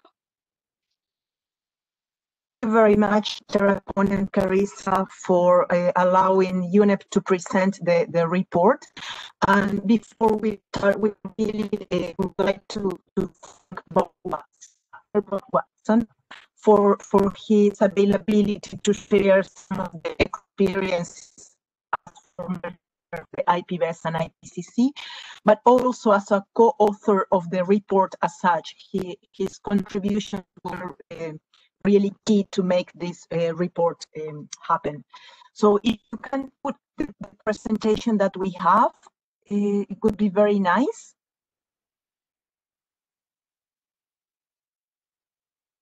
Can you show the presentation in the screen? Just a sec. Sure. No, thank you so much. So maybe if you go to the next slide, and we will start in a way trying to highlight some areas of some documents that you already know, and that in a way were presented not only to the ICANN process, intersessional process, but also to UNEP, to the body. So this outlook, the Global Chemicals Outlook number 2, was mandated for by the Assembly in 2016, and it was presented in 2019. And there are many different areas, and I always say that anything that you need, you go and Google it in the GCO, and you will find some very nice aspects, looking back, but also looking to the future. So if you see what the Global Chemicals Outlook is saying about science policy, it really identified the continued challenges in creating a coherent global knowledge-based decision-making platform. And it highlights as well that to ensure two-way communications between academia and decision makers still something that needed to be strengthened.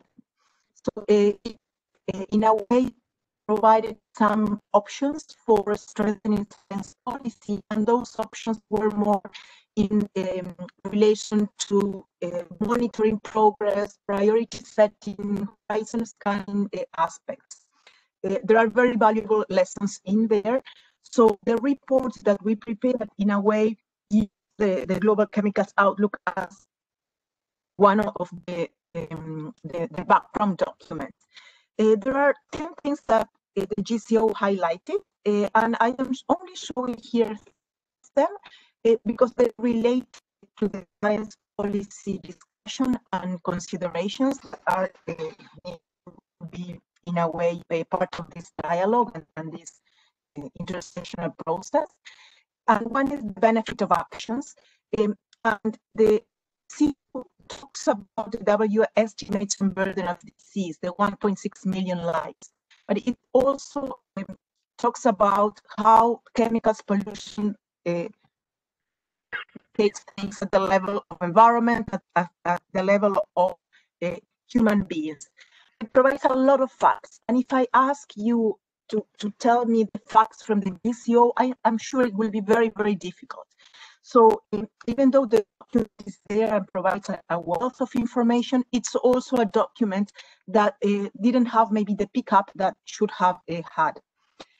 Significant resources can be saved by sharing knowledge, but also by working in a less fragmented manner.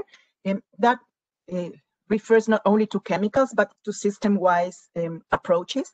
And the global gaps that exist can be easily filled. It is not a big challenge in front of us. It's more the how we can do that. So if you can go to the next slide, please. So as you are aware, UNEA, our governing body, requested the executive director to prepare a report on options to strengthen science policy interface. And the document that I will be presenting very soon is that document. You can find it in the web page. You see the link over there, and it contains different assessments and different aspects of what a science policy interface might be able to do. But what for us is most important is that it really highlights the need to have something for chemicals and waste, considering the existing platforms and considering the fragmentation that we have. So it was developed with support of the government of Switzerland. So thank you very much for that. The University of Massachusetts and Sir Tony Watson, that he is present with us today. It was prepared in consultation with IOMC and with the MEA's secretariats because of the role of their scientific bodies as well. The next slide, please. So the report is an assessment report that seeks to facilitate and inform the discussions on how the science policy interface for chemicals and waste might be strengthened, and thus, in a way, promote the need for science-based, local, national, regional, global action for the management of chemicals and waste. It strives in a way to provide the elements for bringing agendas together, and how science policy platforms might help to do that. I remember once hearing, it was the first time I met Sir Bob Watson, and he was saying, if there is a universal language, the universal language that everybody understands is the science language. And it doesn't mean that you need to be a scientist. What it means is that it's a connecting system that works and helps. So the different science policy interfaces that exist can provide all those things that you see there: authoritative reports, scientific information. It can help with awareness raising, with capacity building, providing tools for policy making, and it can also go as deep as support implementation on certain areas. So you can see from the document and the report that those type of science policy interface platforms exist somehow. So the document is trained in a way to highlight all of those areas and aspects. So those can be seen maybe as functions or qualities of platforms that are with us at this moment for chemicals and waste. A key characteristic as well of the science policy interfaces is that it's very difficult to see it in step 1, step 2, step 3. Sometimes these interactions need to be circular and iterative. So it really needs to shape each other, informing one way and from science to policy, policy to science, but also from them to implementation. The next slide, please. So what you see here are 3 of the main options that were identified. But having said that, it doesn't mean that one option is better than the other, or one is excluding the other option. They can coexist very, very nicely. And there are examples as well of how those things in a way talk to each other or might be helpful. So when we are defining characteristics of science policy interfaces or platforms, there are several elements or things to be considered. So the report in a way, besides presenting these options, is also asking some questions in the understanding that first, what needs to be understood by the international community is the need to have a science policy interface, but also the other important element is what that science policy interface will provide or can provide.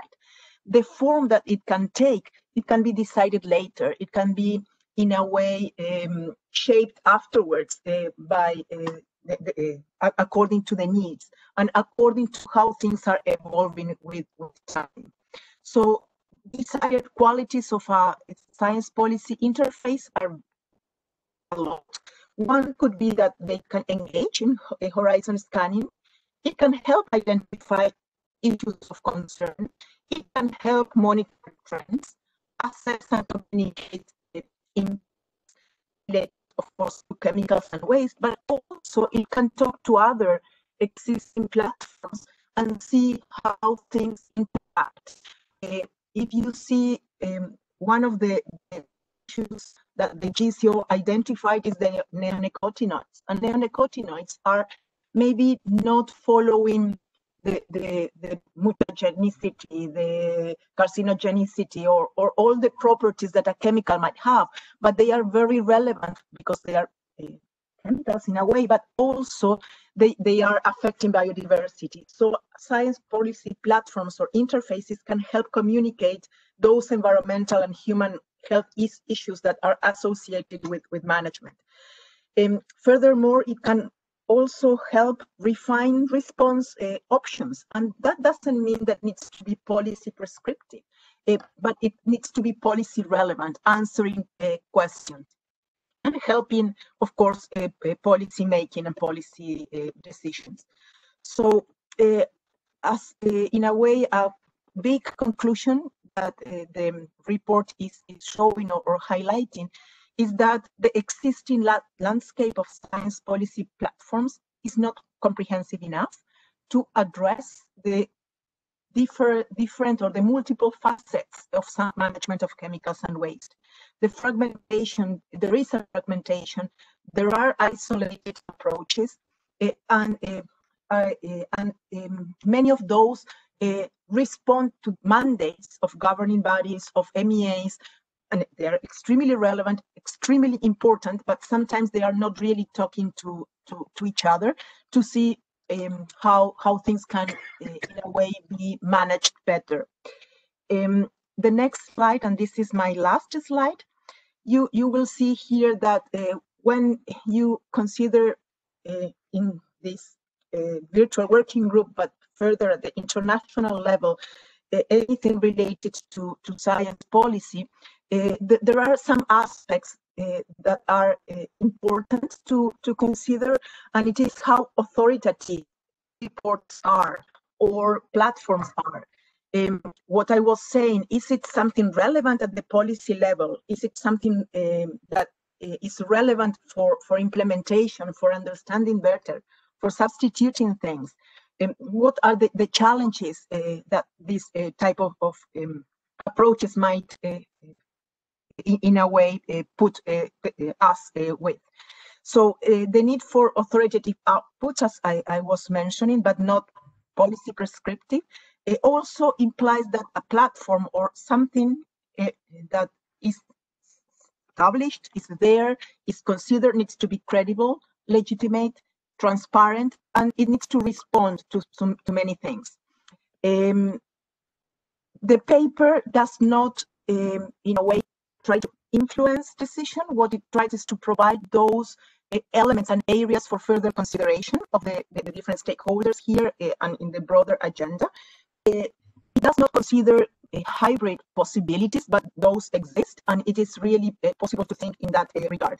So I am concluding now with this part of the presentation. We are inviting then Sir Bob Watson to continue, mainly to tell us a little more about implications of the options, but also to tell his experience and how things evolved in the areas that he has worked before. With that, I'm passing the floor over to Sir Watson. Thank you. Can you hear me? Yes, Bob, we can hear you. Do you want to put, oh, you've got your camera. Okay, great. Yeah. Yes, first let me say it's a pleasure to be here this morning to discuss the science policy interface for chemicals and waste. I did indeed help to prepare the document that you have to consider how to strengthen the science policy interface. I've actually chaired or co-chaired or directed international assessments on ozone, climate change, biodiversity, and agriculture. So some of the paper reflects some of that experience. If we could have the next slide, please. It simply shows, next slide, please. It again shows what you've just seen. Yeah, what you've just seen. The three options we put in front of you was an independent panel, very similar to Ipcc or Ipbes, and I'll talk about the strengths and weaknesses of that. You could institutionalize the chemical outlooks 2 process, so it didn't have to keep having a mandate each time. It could be done every 5 years or so under the auspices of either UNEP or WHO or the combination of both, given that chemicals have major impacts on both the environment and human health. Or you could have option C, which is a series of subsidiary panels very similar to the Montreal Protocol. And I've chaired panels under the Montreal Protocol, and I've chaired option A. So I've got a lot of experience in both option A and option C. If you actually then go to the next slide, the question was effectively, what motivated the formation of Ipcc and Ipbes? And fundamentally, it was the same as what's motivating this discussion this morning. How can one have a strong science policy interface? And so the governments, and I was involved in the negotiations of both Ipbes and Ipcc, and then later I chaired both processes. The governments wanted an independent, and the word independent is really important, independent, credible, transparent, and open processes that provided authoritative state-of-the-art knowledge for evidence-based decision-making. It was really as simple as that in both cases. And I would argue that's exactly what you need for the science policy interface for chemicals and waste. And the key issues are authoritative. If one wants action that's regional or global, involving governments, private sector, NGOs, the public at large, then it does need to be authoritative, and it does need to be a process that's legitimate. So what were the requirements? The governments in both the case of Ipcc and Ipbes, it should be intergovernmental, but it needs to be independent of political bodies, independent of conventions, independent of the subsidiary bodies of conventions, and independent of UN agencies. But clearly, of course, linked and responsive to conventions and UN agencies. And the issue of independence was a crucial one, and especially when we formed Ipbes only a short number of years ago in 2012. It needs to be demand-driven. Governments and the conventions and other relevant stakeholders, such as the private sector, the NGOs, need to make sure this is needed. It has to be demand-driven, where the scope and the processes are owned by governments. Indeed, the scope is co-designed in both cases by governments, the science community, and other actors. At the end of the day, governments approve the scope, but there's strong input by the science community and actors. That makes sure that the scope of these assessments meets the needs of the different actors. It needs to be comprehensive. It did, as Jacqueline said, policy relevant, but not policy prescription. What are the options for action? If there is indeed a problem, what are the options to avoid a problem? What are the options to mitigate a problem? Clearly, it needs to be prepared by the world's best experts, but in their individual capacity. For Ipcc and Ipbes, they come from government organizations, they come from universities, intellectual think tanks, NGOs, and especially in Ipbes, indigenous peoples and local communities. So one really needs to make sure that we have the best experts, geographically balanced, gender balanced. It needs to be peer reviewed by expert and governments. We have to make sure these documents are credible and again owned by both the science community and governments and other relevant stakeholders. Also, what they decided when we had IPCC and Ipcc, they need to have a relevant short summary that's less technical than the main documents and is approved word by word in plenary.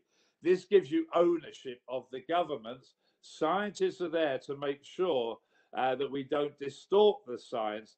So a typical IPCC document might be 1,000 pages, and it will have something like a 30-page summary for policymaker or executive summary. I would argue both IPCC and Ipcc have been phenomenally successful. IPCC preceded the convention, and in fact, it helped to establish the Convention on Climate Change. It also provided input for the Kyoto Protocol, and it clearly has provided input for the Paris Agreement. And the latest studies will show how can we go beyond the pledges made under Paris to strengthen it even more, to potentially get on a pathway to limiting climate change to less than 2 degrees Celsius.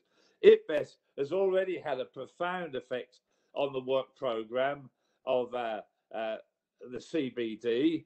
It's also been used, it's currently being used as the basis for the post-2020 negotiations of how to go beyond the Aichi targets.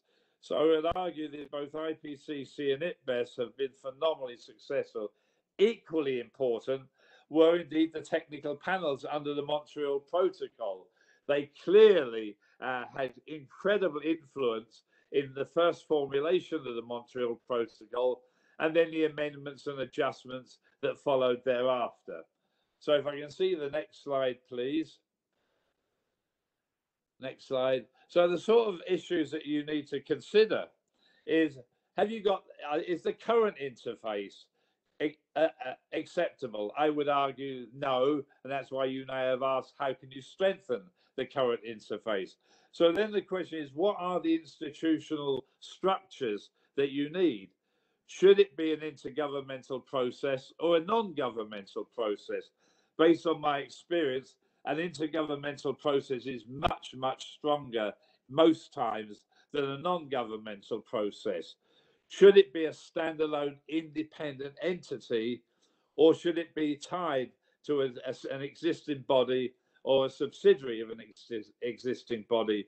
And as I said, in the case of both IPCC and Ipcc, it was decided it should be an independent body so it didn't get mired into the politics and the negotiations that actually happen. After that, one has to say, what would the structure of the assessment process be? Would there be a plenary body that would be the decision-making body that would decide on what the work program is, what the budget is, which assessments would be done, would it do capacity building, etc. So one needs to think what the structure. Would there be subsidiary bodies like a bureau, an expert panel? All of these things are the types of decisions that you need to make, basically. One would also ask oneself the questions, basically, who would be the secretariat? In both IPCC and Ipcc, they are UN agencies. In one case, Ipcc, it's the UNEP, who are doing a brilliant job. And in the case of IPCC, it's a combination of the World Meteorological Organization and UNEP. So UNEP are involved. You know, the most important thing, and I would argue, whether it is a formal process like IPCC, Ipcc, or one of the other two structures, rules of procedure are the most important thing. All stakeholders need to have confidence in the process, confidence that it will be a credible process. So issues like scoping, issues like peer review, issues like selection of authors, issues such as who approves the document, they're all crucial issues, and everyone needs to understand all of these things. What are the roles and functions of different people, basically? So one can ask the question, should the platform be of a global nature, also regional? In both cases of IPCC And Ipcc, they do both. They're both a global nature and a regional nature. And I would argue for chemicals, that's probably exactly what is needed there, basically. Would it also look all the way from what are the implications of chemicals on environment, on human health? Would it do policy options, response options? Again, not prescriptive. Would there be guidelines? All of these are the things that would need to be decided, basically.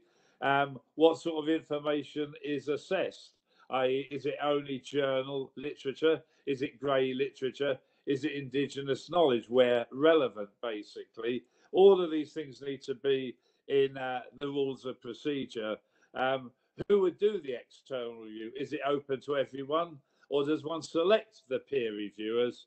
And a key question is, how do you communicate the results afterwards? I would argue that in all cases, this is a team effort.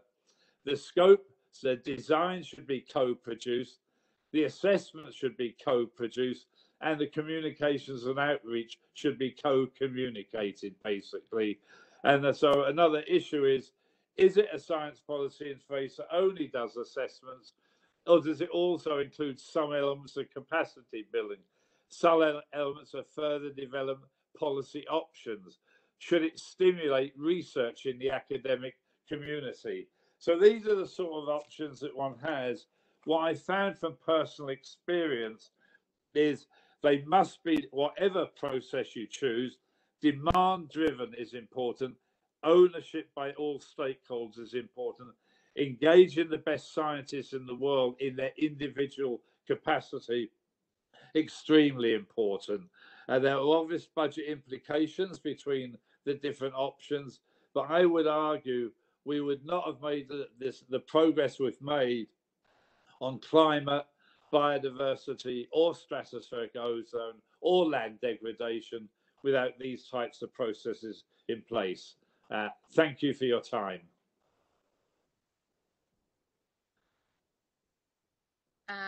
Thank you, Jacqueline and Bob, for your presentation.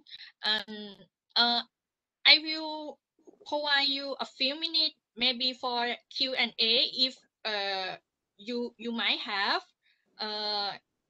Otherwise, I will open the discussion on this. Yes, I have Tom Welton. Nalini, could you please unmute him? Yes, you have the floor, sir. Good day, everyone. I shall try to be brief.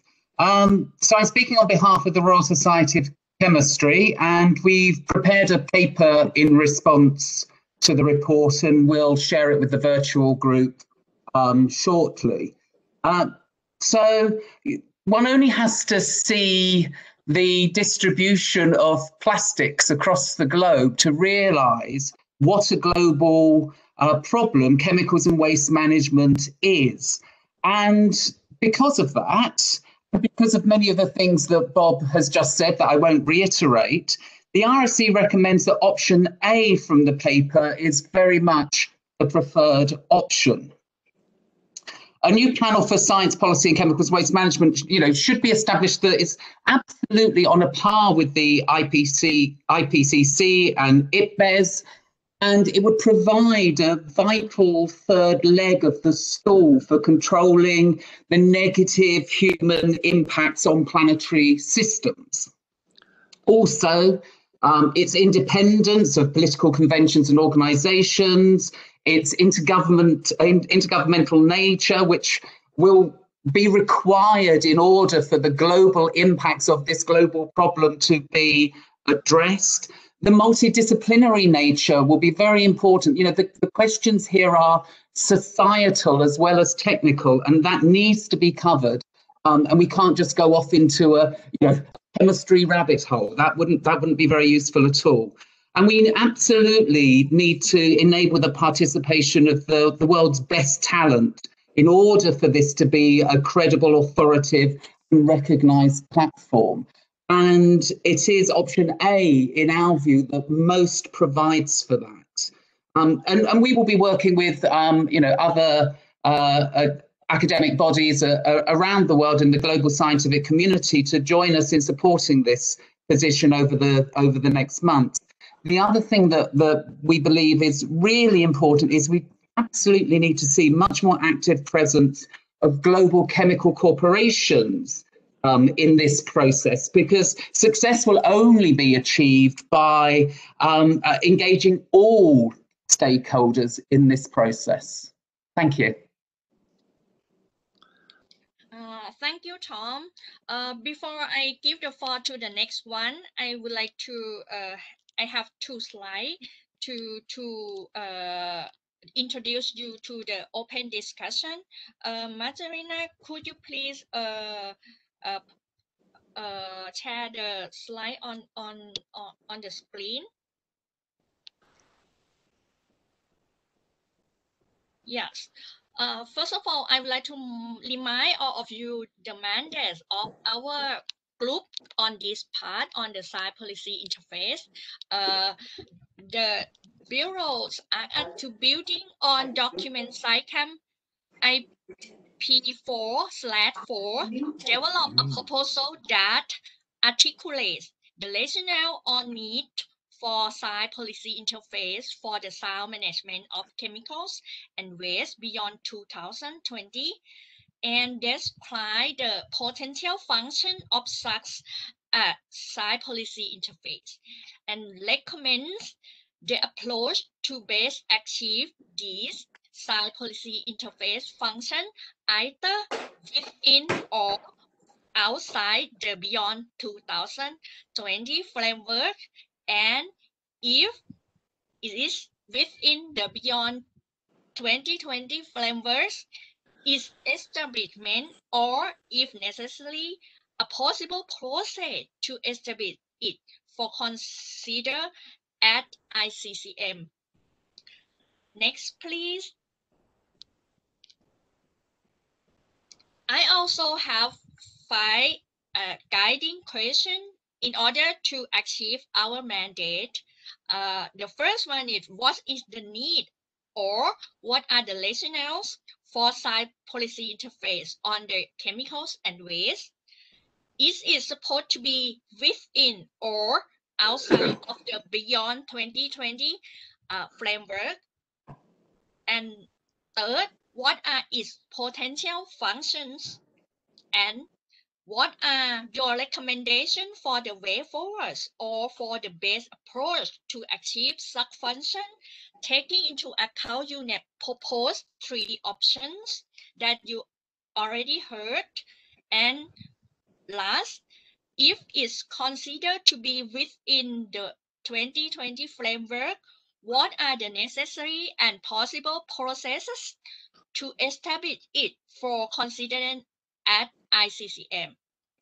And taking into account of the Bob's guiding questions, now I would like to open the floor for to you for the short discussion. We don't have much time, and now I would like to give the floor to Felix from Switzerland. Felix, you have the floor. Thank you very much, and thank you very much to Jacqueline and Robert Watson for the presentation. It was very helpful. I will just adapt a bit my intervention to respond to the question you have just raised, Herr Rapporn. I think from our side, the option A, identified in the report, seems to be the best solution. It's the most credible, robust, effective, and durable solution. I think because it takes up a key element that governments could put up to scientists the relevant questions for them, and would get back policy relevant but not policy prescriptive responses. This governance structure would thus maximize ownership by policymakers, and they create a strong linkages to it. I think the point that Bob Watson made as motivation to establish IPC and IPBS count also, in our view, for a panel on chemicals and waste. For sure, it is great that we have IPC and IPS as kind of inspiration, but also such a panel, intergovernmental panel, should not be the same. I think we have to adjust it to the specific needs of our cluster. For example, budget-wise, I think it would start at much smaller and lower, and then perhaps could grow over the time. I think also something could benefit with such structures compared to other options is that we have an authoritative voice that is, as I mentioned, very strongly responding to the needs of the government. We have a strong scientist community. We have seen other like IPS and Ipcc that scientists enjoy working for those panels. They contribute a lot, they invest a lot. That's also lowering the cost and getting higher impact. I think a key element is also safeguard against conflict of interest. Also here we can learn a lot from existing models, and such an option could be also address this issue. Perhaps a key element regarding ICCM5 and the process, also one of the questions you have raised. ICCM5 has not a mandate, ICCM has not a mandate to launch such a platform. They have also not a mandate to launch one of the other options itself. However, ICCM5 can elaborate the needs of the stakeholders, of SciComm stakeholders on science policy interaction, and they can invite governing bodies of international organizations such as UNEA or WHA to establish such a mechanism.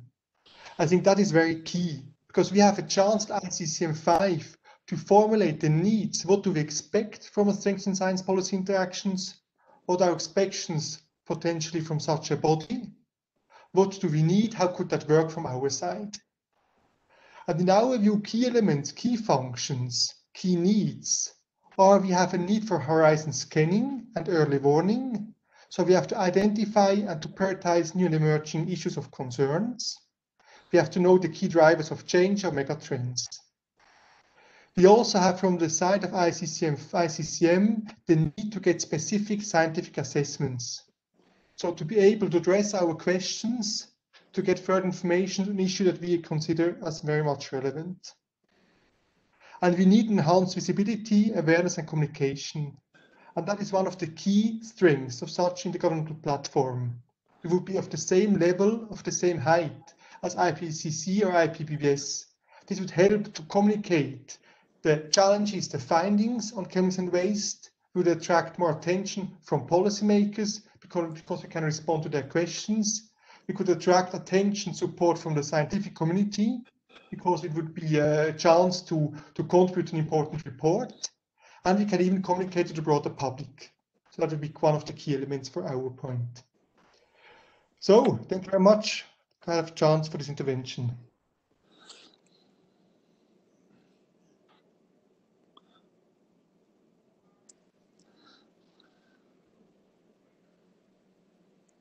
So Terrapon, next we have Angela, followed by Jill Hannah, and then EU and its member states, Basilios. Thank you very much. Can you hear me? Yes. Thank you. Thank you so much, Secretariat. First of all, I would like to express my gratitude for the presentation made by UNEP and the document that was prepared for this discussion and the science policy interface issue or matter. I would like to highlight that Colombia recognizes the need to strengthen the science policy interface and considers in the same line like Switzerland that option A, an independent platform, will be a most appropriate to achieve this goal.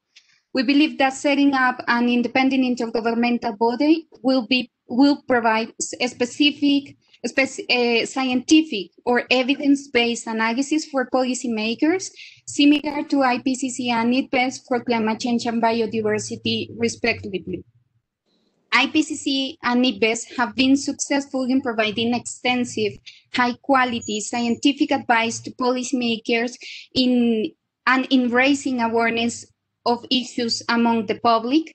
Their authority derives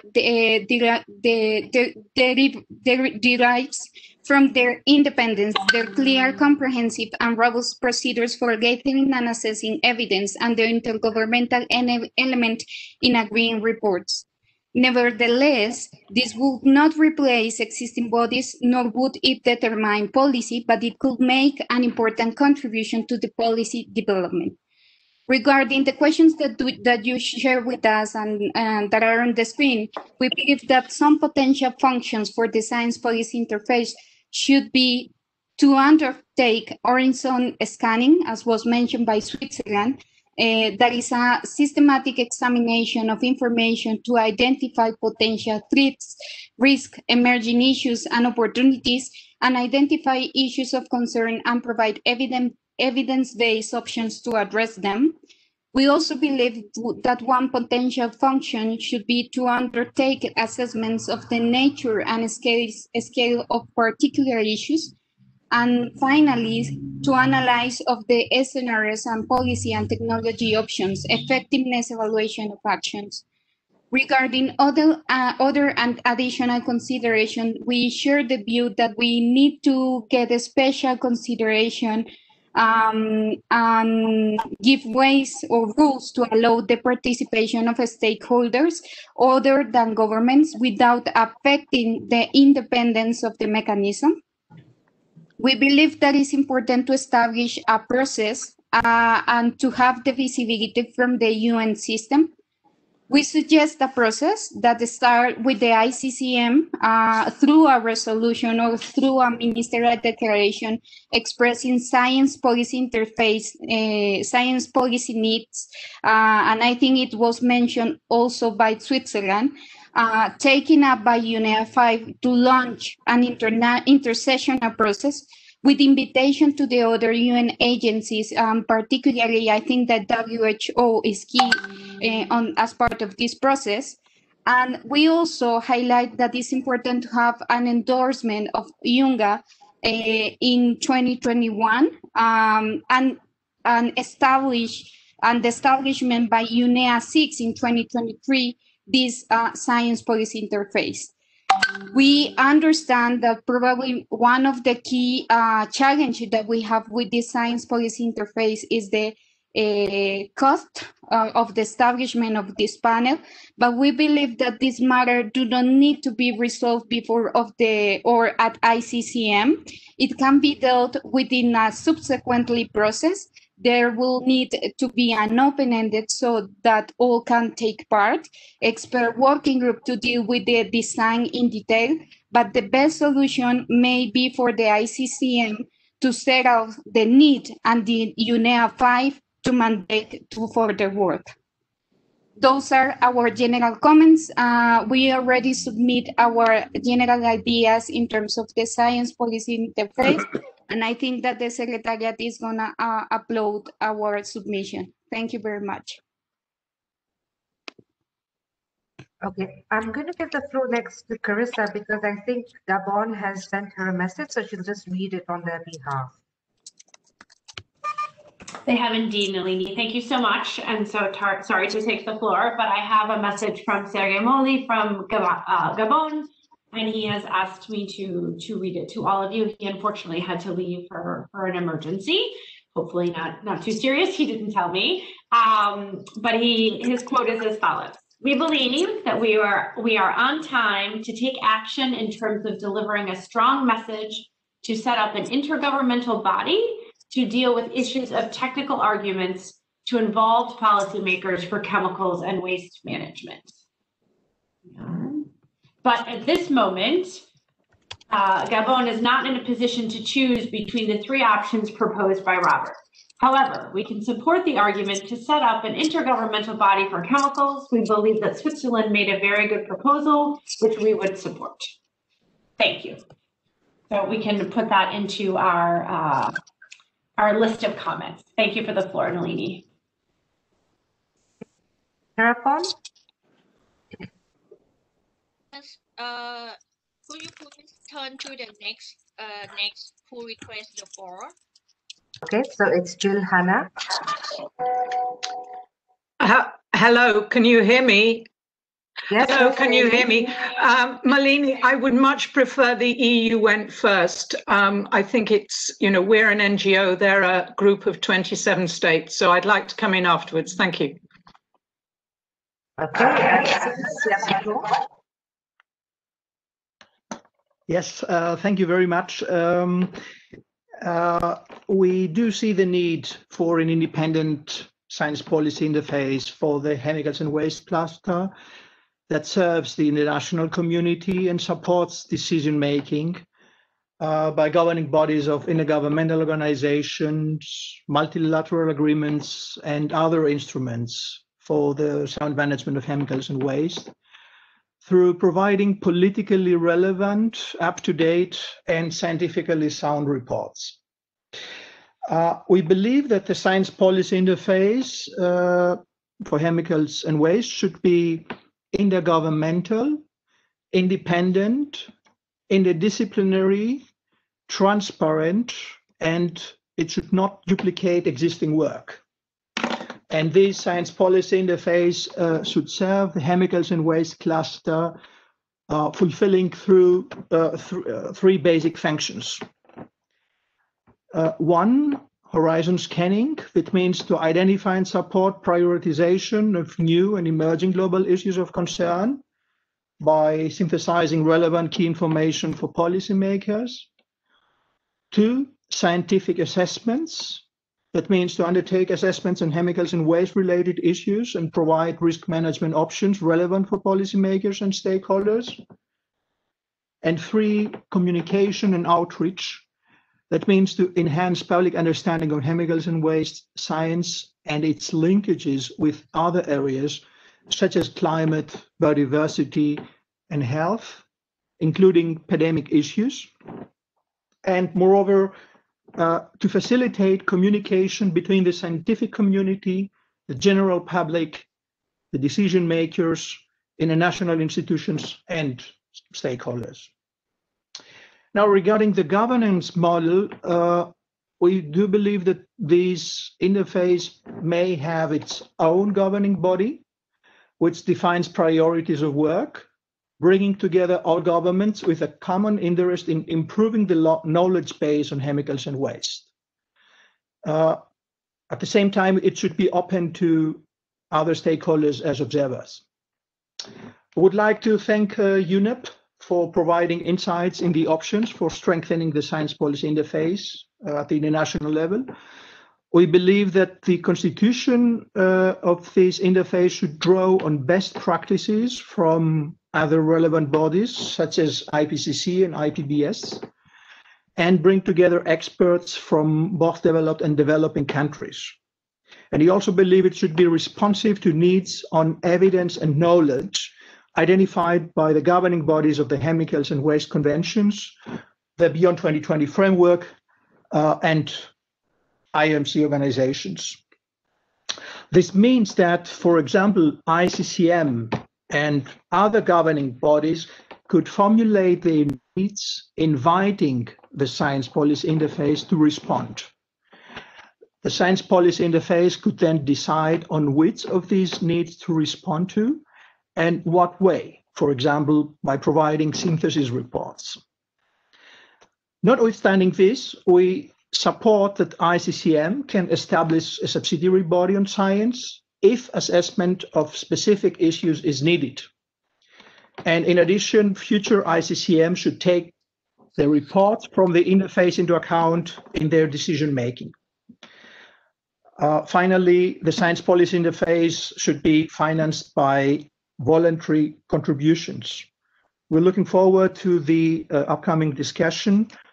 Yes, I would like to thank you very much for hearing me. Thank you. Thank you, EU, for your contribution. All are noted. Lenny, what is next? Sorry, Terapon, can you repeat that? What is the next pull request for? Augustine? Okay, so we have Augustine Hart from Argentina, Claire Dixon from the UK, and Martha Astrup. But Martha, when you take the floor, if you could just let us know your affiliation. So in that order. Thank you, Nalini, Madam Co-Chair, and UNEP for this very interesting presentation. I would like to, my intervention will be short. I would like to, in first place, echo what other interventions made about the nature and the type of participation within the science policy interface that we are looking for. I want to highlight that there are two different levels that are discussed here. One is the possibility to have a scientific committee, such as the IPES or the Ipcc, which should tackle, if established, big policy questions. When we talk about issues of concern, we have two different levels. We have, on one side, specific chemicals that need to be addressed, studied, and mitigation actions being put into place. But there are big policy questions that we need answer, and I think that the Global Chemical Outlook tried to do that, and we recognize that scientific reports to address those important questions would be a good way to have a concrete input for action, governments to take action.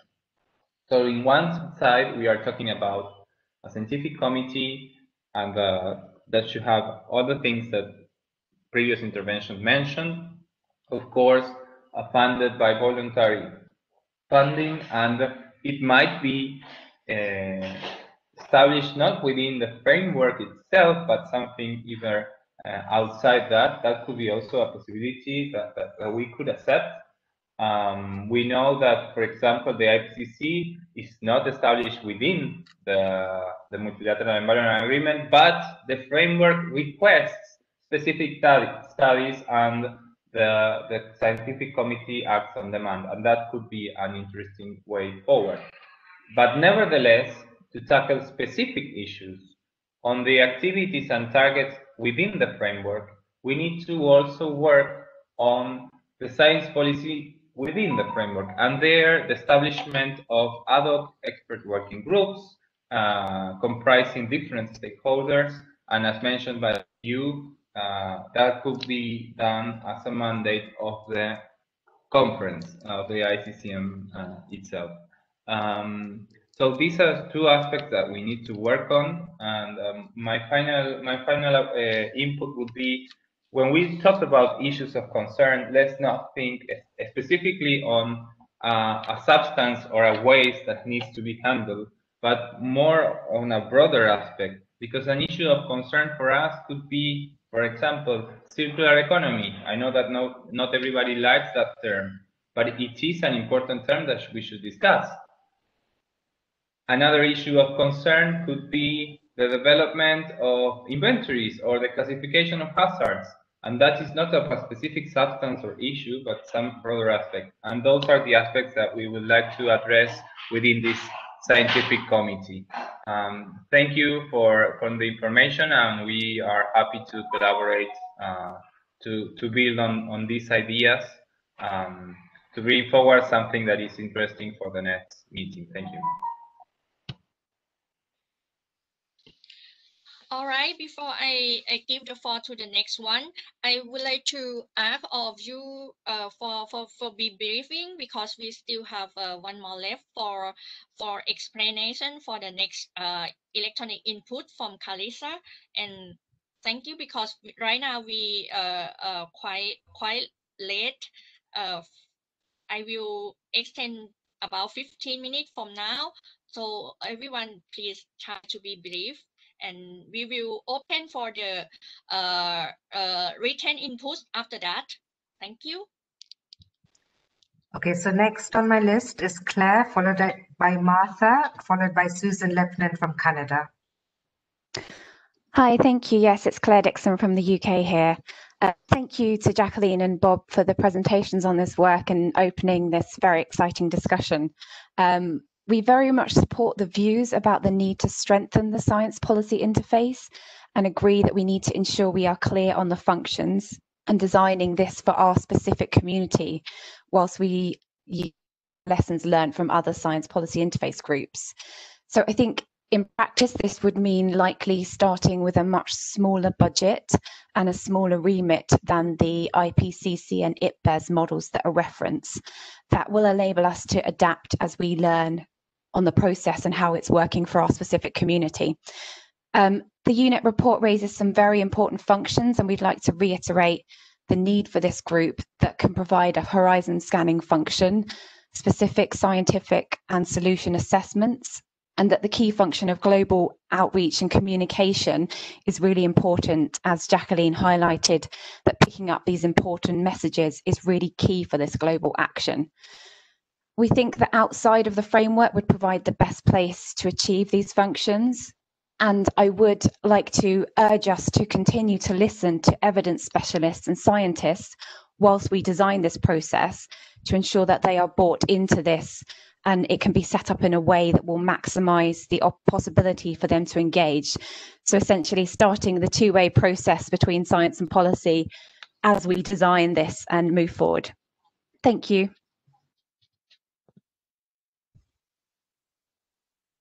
Martha, you have the floor. Yes, thank you. This is Martha from Norway. Next time I'll be sure to put that in. So thank you, Nalini, and good afternoon, good day, and good morning to everyone. I just wanted to say first that I see that the gap got somehow lost in the line of speakers. So I just wanted to say that. I saw them in the chat. So first of all, I just want to say that we support the efforts to improve the science policy interface within the chemical and waste cluster. We would like to thank UNEP for a comprehensive report, and also thanks to the presenters here today. We have 5 points that guide our approach to its development. These 5 points are: the science policy interface should attract the best scientists working under stringent conflict or interest rules, ensuring the highest recognition and trust in its findings. 2, it should be cost efficient and make the most use of existing research. 3, deliver both horizon scanning and reports on specific issues. 4, provide a full science policy interface with a two-way communication channel, scientists to policymakers and policymakers to scientists. And 5, make science available to all stakeholders and bridge the knowledge gap. Thank you. Okay, so next on my list is Susan, followed by Jill Hannah. Jill, somehow you came off, you must have put your hand down, so we didn't see you. So after Susan, then Jill next.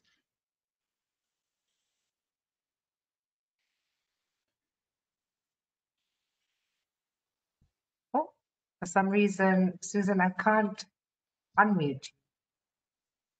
I don't know, Alex, if you can just try and resolve that, then perhaps we can have Jill first, followed by.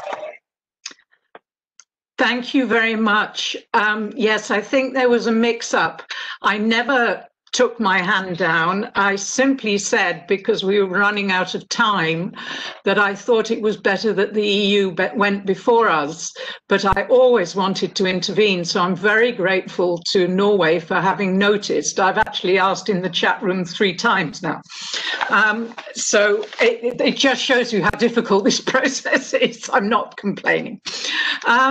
And I'm particularly grateful that Norway remembered us, because it was another Nordic, Vivica Bone, who actually chaired the the preparatory process for SciCam, who first said we needed a science policy interface. She made that point at ICCM2 in Belgrade. We think it's really important. As the Global Alliance on Health and Pollution, we do bring together UNEP, who's an observer, the WHO, UNDP, who's a member, many developing countries, and all sorts of people. And we have a very strong focus on research. Now, I'm not for 1 minute saying that GAP should necessarily be the basis for a science policy interface in this context, simply demonstrating that we are a science policy interface who obviously believes that this is an enormously important role. And I wanted, first of all, to thank Bob Watson for talking to us, and indeed Jacqueline. I mean, in Bob, we have somebody who knows more about intergovernmental panels than anybody else on the planet, I think. So we are very honored to have had his views. And I hope that those slides will be instantly in the website so that we can all look at them with a great deal of attention. We in GAP are in the process of doing a follow-up to the Lancet report on health and pollution that was done in 2017 and which did have quite an important effect on policymakers. And we had yesterday afternoon a authors meeting. And I just draw attention to that because it was so multidisciplinary. We had everybody from the World Bank to very eminent epidemiologists, to people in the field in developing countries, and all sorts on that process, because we were trying to bring in economists, health experts, development experts, and everyone to look at the evidence and then to decide what to do with it. So the multidisciplinary nature and full stakeholder participation will be very important. I was so pleased to notice a number of governments mentioning that they wanted to bring in all stakeholders. At one point it was said they should be observers. I hope that means that they can be authors and proper participants in creating documents, because that will be fundamental. GAP is concerned if people want to neuter this process by giving it an inadequate budget. We are very clear that one of the reasons why SAICM has not gone as far as it should is because it has never had a proper budget and everything has always been voluntary. We do believe that governments should contribute to this in accordance with their abilities. Though we have no view as yet on what the right process is, but we would love to bring our experience through doing these multilateral, multidisciplinary reports, which we are very aware that many other people have too. But we would love to bring that experience into the process if it's at all helpful. I thank you for your time.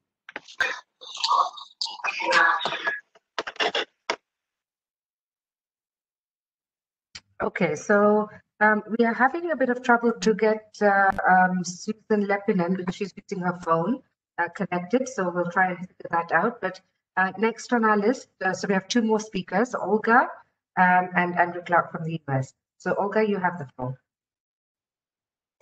Thank you very much. I represent here. Oh, sorry. Can you hear me? Yeah, okay, thank you. So I represent a group of non-governmental organizations that prepared our comments and vision to the reports of UNEP and to the Science Policy Interface. First, I would like to thank UNEP for a very comprehensive report and detailed presentation today. So we share the approach that science policy interface platforms may guide a monitoring study and contribute to periodic evaluations of the effectiveness of the work on chemicals and waste. And for example, a science policy interface platform could provide input to the work of a multi-stakeholder periodic review group that should be set up within the Beyond 2020 framework to prepare periodic outcome reports for the successor of SAICM. And we also would like to join those who are today talked in favor of option A, independent science policy interface platform. We suggest to use it in combination between A2 and A3, and as well as with some elements of the C model that was that is also part of the assessment report. So building upon the C model suggestion from this report, the platform could have a number of permanent panels, such as for issues of concern, waste, green chemistry, circular economy, and other. So on a need basis, the platform should be able to suggest to the Bureau that additional ad hoc task forces are formed. So as I said, so we prepared detailed comments that we will send to the Secretariat, but I would like to mention here that for a possible science policy interface to be useful, precise terms of reference should be needed to ensure that all relevant SACOM stakeholder groups representing full spectrum of scientific disciplines related to chemicals and waste are able to fully participate. And procedures need to be developed to ensure the inclusion of indigenous and traditional knowledge and data and information generated by non-government organizations and community groups, so-called citizen science. And we also believe that gender desegregated data and better consideration of gender-dependent hazards in the work on chemicals and waste should be among key focus of the science policy interface that should help improve how protective and preventive measures are designed and implemented.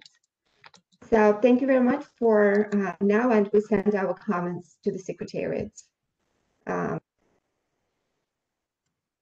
Okay, next on our list, Andrew.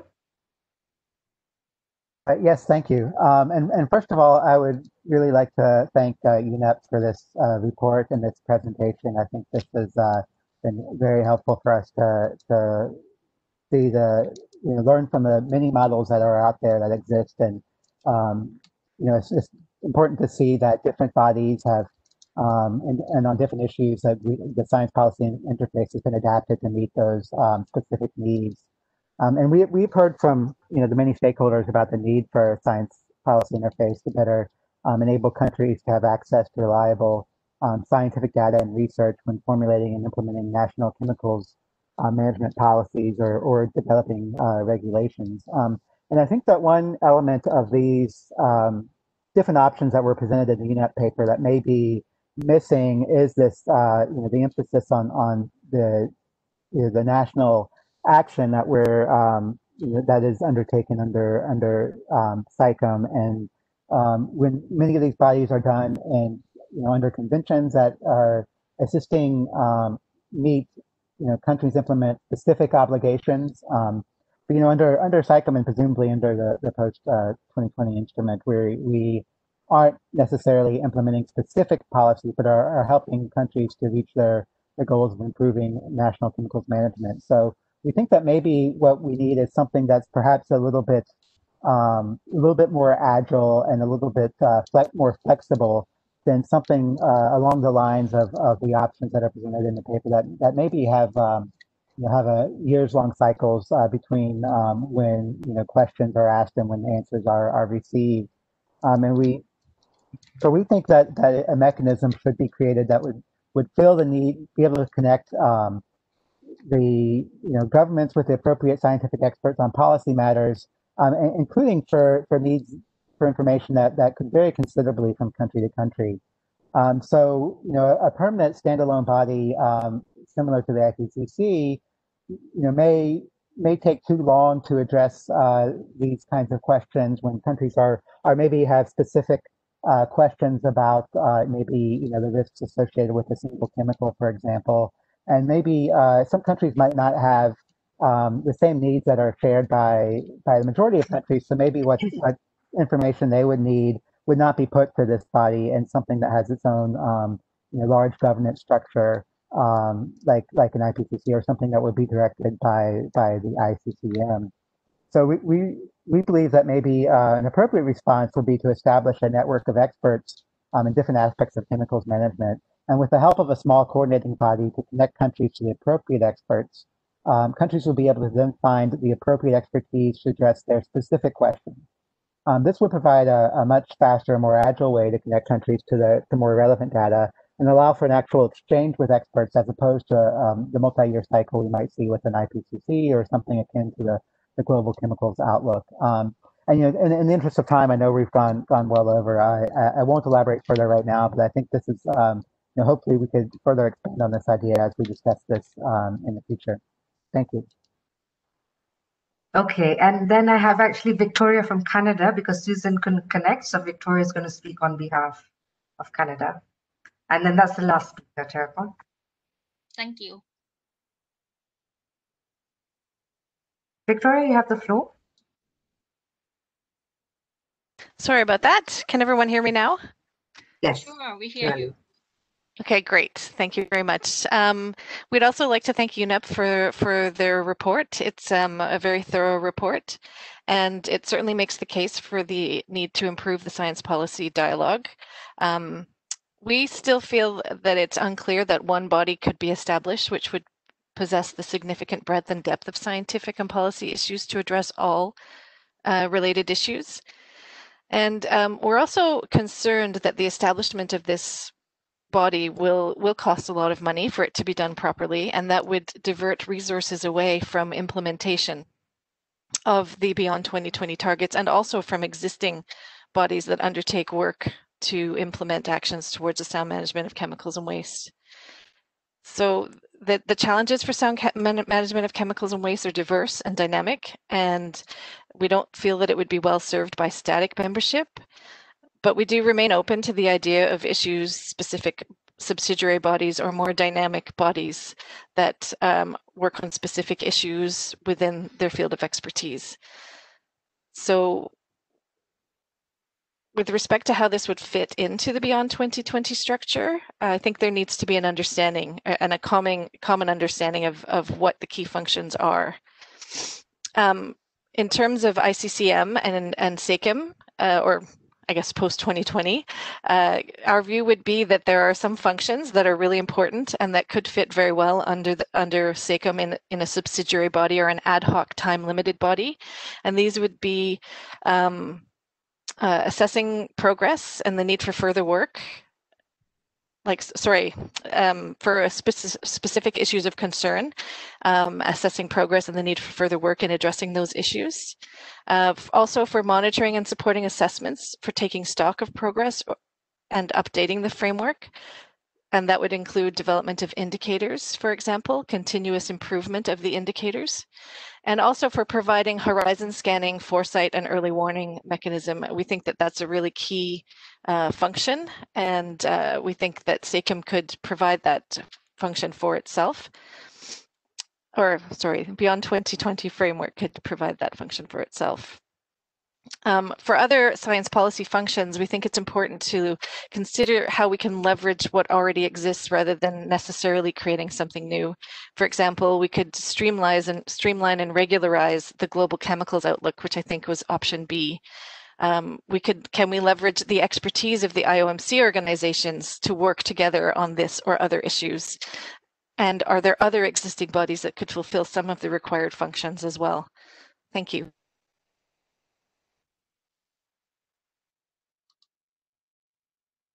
Okay, over to you, Terrapon.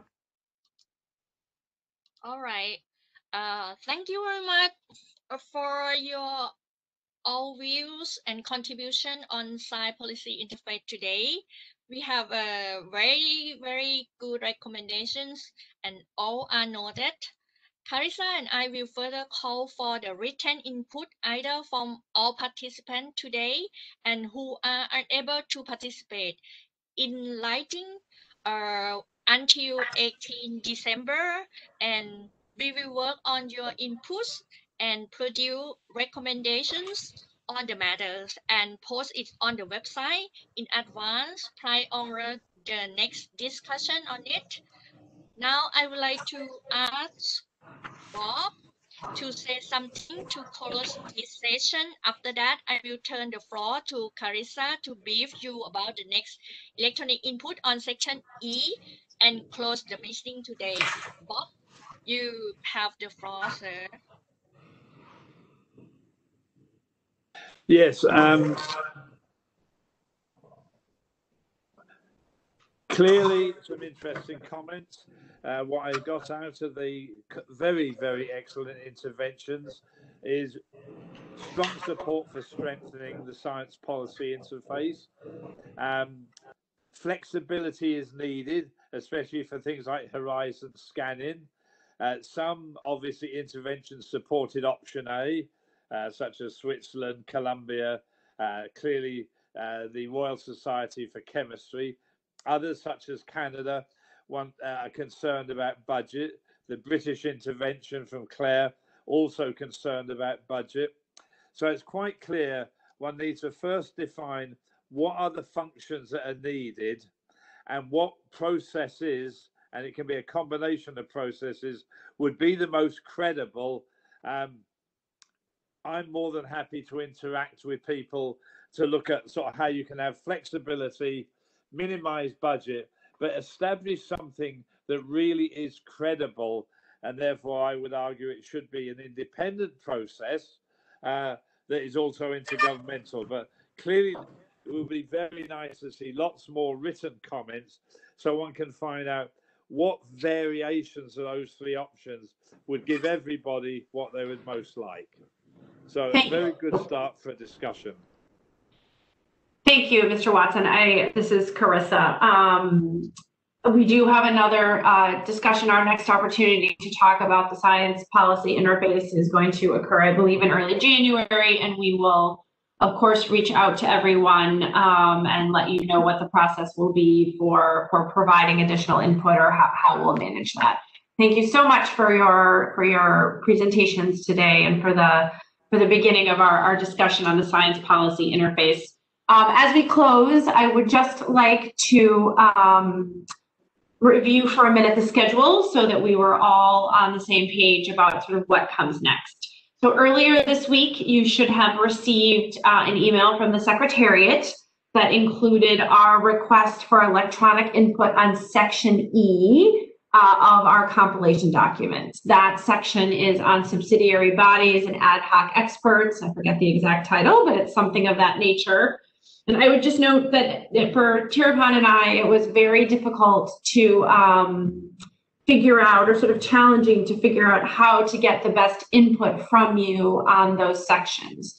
Again, those sections fall into the category of topics that we haven't really talked about in a very long time. And the text that is in the compilation document isn't really text. I think to build on some of the EU's points that were made earlier, it wasn't really necessarily designed to be operational text, but it does provide some opportunity for discussion. So what we have done for Section E in our request for electronic input is sort of asked you some questions, some guiding questions that we think comes out of the topics that are covered in the language that's in the compilation text. So we would ask you to try to focus your answers in a very short way. We gave you a one-page limit, which I know is hard for many of us, but to try to ask you to really focus your responses to those questions in your one-page limit. So that has already gone out. The due date for that, for the secretary to send that information to the Secretariat is November 30. Our next meeting after that is on December 3rd. And what is on our schedule is to talk about sections G and H. And Tirupon and I are going to be spending the next couple of weeks trying to put together for you some text for discussion on those two sections. Again, you'll recall we had an open discussion on that last time. We did not have a lot of text to go on. Again, those were issues that have not seen a lot of discussion in recent IP meetings. So we will try to get you something on that. It does take quite a bit of time to put together those views. And so we are going to try to get that to you before the meeting this time.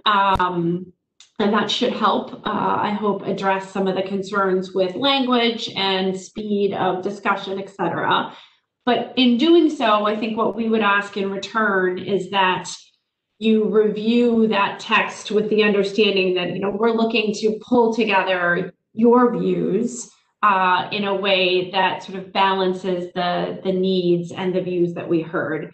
So we don't have much to go on. We'll do our best work, and we will hope that you two will provide some flexibility as you look at what we put together for you. So that is our meeting on December 3rd.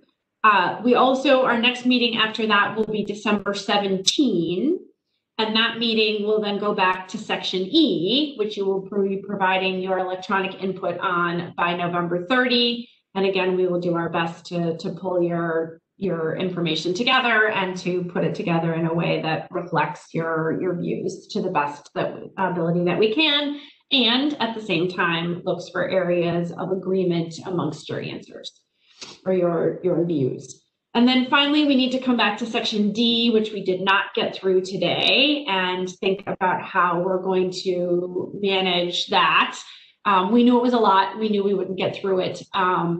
Thank you for your flexibility in going over today to do a little bit more on that. I think, Nalini, I'm going to look to you to see what you think about this proposal, but perhaps Tirupon and I can pull together by December 1st the remaining paragraphs in D that we did not talk about today, put our suggestions forward for consideration, and ask for electronic input back on that, perhaps with a due date of December 12th.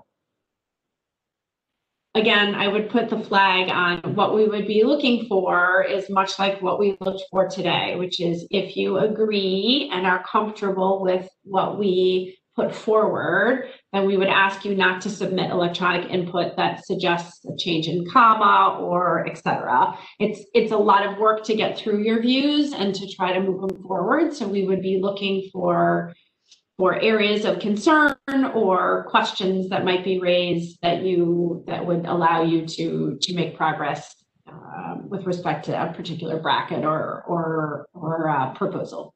So that would again be a pretty strict piece of electronic input that we would be asking for. So Nalini,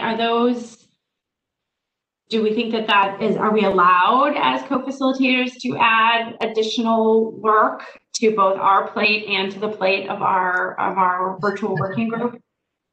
No, absolutely. I think because you do have on the Thursday, the 17th of December, a group meeting, and that's for 3 hours, where you have discussion on section E, and then concluding sections E, D, G, and H. So then we can go back to at that point once we get input.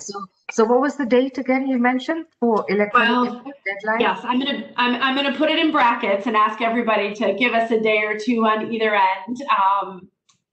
I do happen to have a holiday in the middle in there, which I'm hoping to take at least a day for, and Tirupon has a heavy schedule, I know. But my hope would be that we would be able to do just the remaining issues that we didn't talk about today of section D to get those out for consideration, or I should say maybe even for objection, because that's all we would be hoping to get by December 1st with responses due December 12th. Okay, Carissa, there's actually a comment.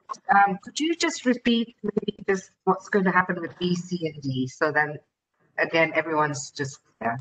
Sure. So on B and C, which we did get through today, we will provide a meeting summary that goes to those issues. And to the extent that we were able to reach agreement on some of that text, that will be summarized in our summary of the meeting. You can say summarized and summary in the same sentence, but we'll move on. And also for section D to the parts that we got through. So that will be in the summary, and then that will move forward for us to consider in the session that you just mentioned on December 17th. So nobody should freak out if there is some concern with some of the language that we talked about today. The reason that we are going back through those on December 17 is for exactly that purpose. So you will find that in the summary. And then the rest of the section D issues that we did not get to, we would be opening for electronic input between December 1st-ish and December 12th-ish. And again, we will ask you to be the most collaborative you can be in terms of that text, because that does not give us a lot of time to turn it around for December 17th.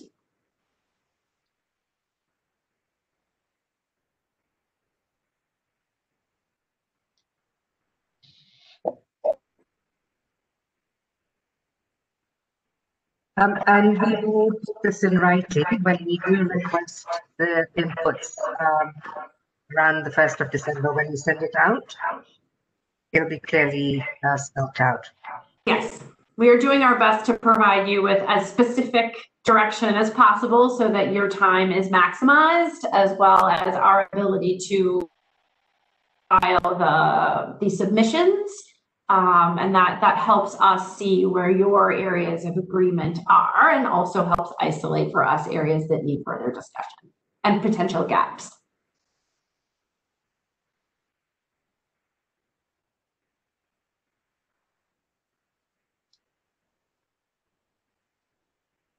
My chat box is quite a bit behind, so I don't, if there's anything coming through, I can't see that.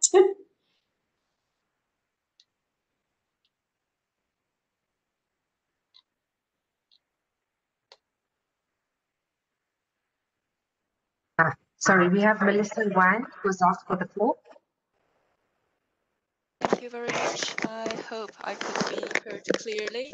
And I feel a little bit frustrated because my hand was raised before the science policy interface discussion, and we have seen quite some of our colleagues' intervention have been delayed because of how fast the whole discussion has been moving. So we really appreciate how efficiently the discussion has been moving on in terms of speed, but if it's effective or not, I think there's a question mark. So rather than rushing through all those discussions, I think we'd better just take more time, particularly for those non-native speakers, including me, has a really difficult time understanding and digesting things. But I'm very grateful we have a very open-minded co-chairs who is very open to suggestions, and we have a lot of stakeholders have provided a lot of constructive advices in order to improve that.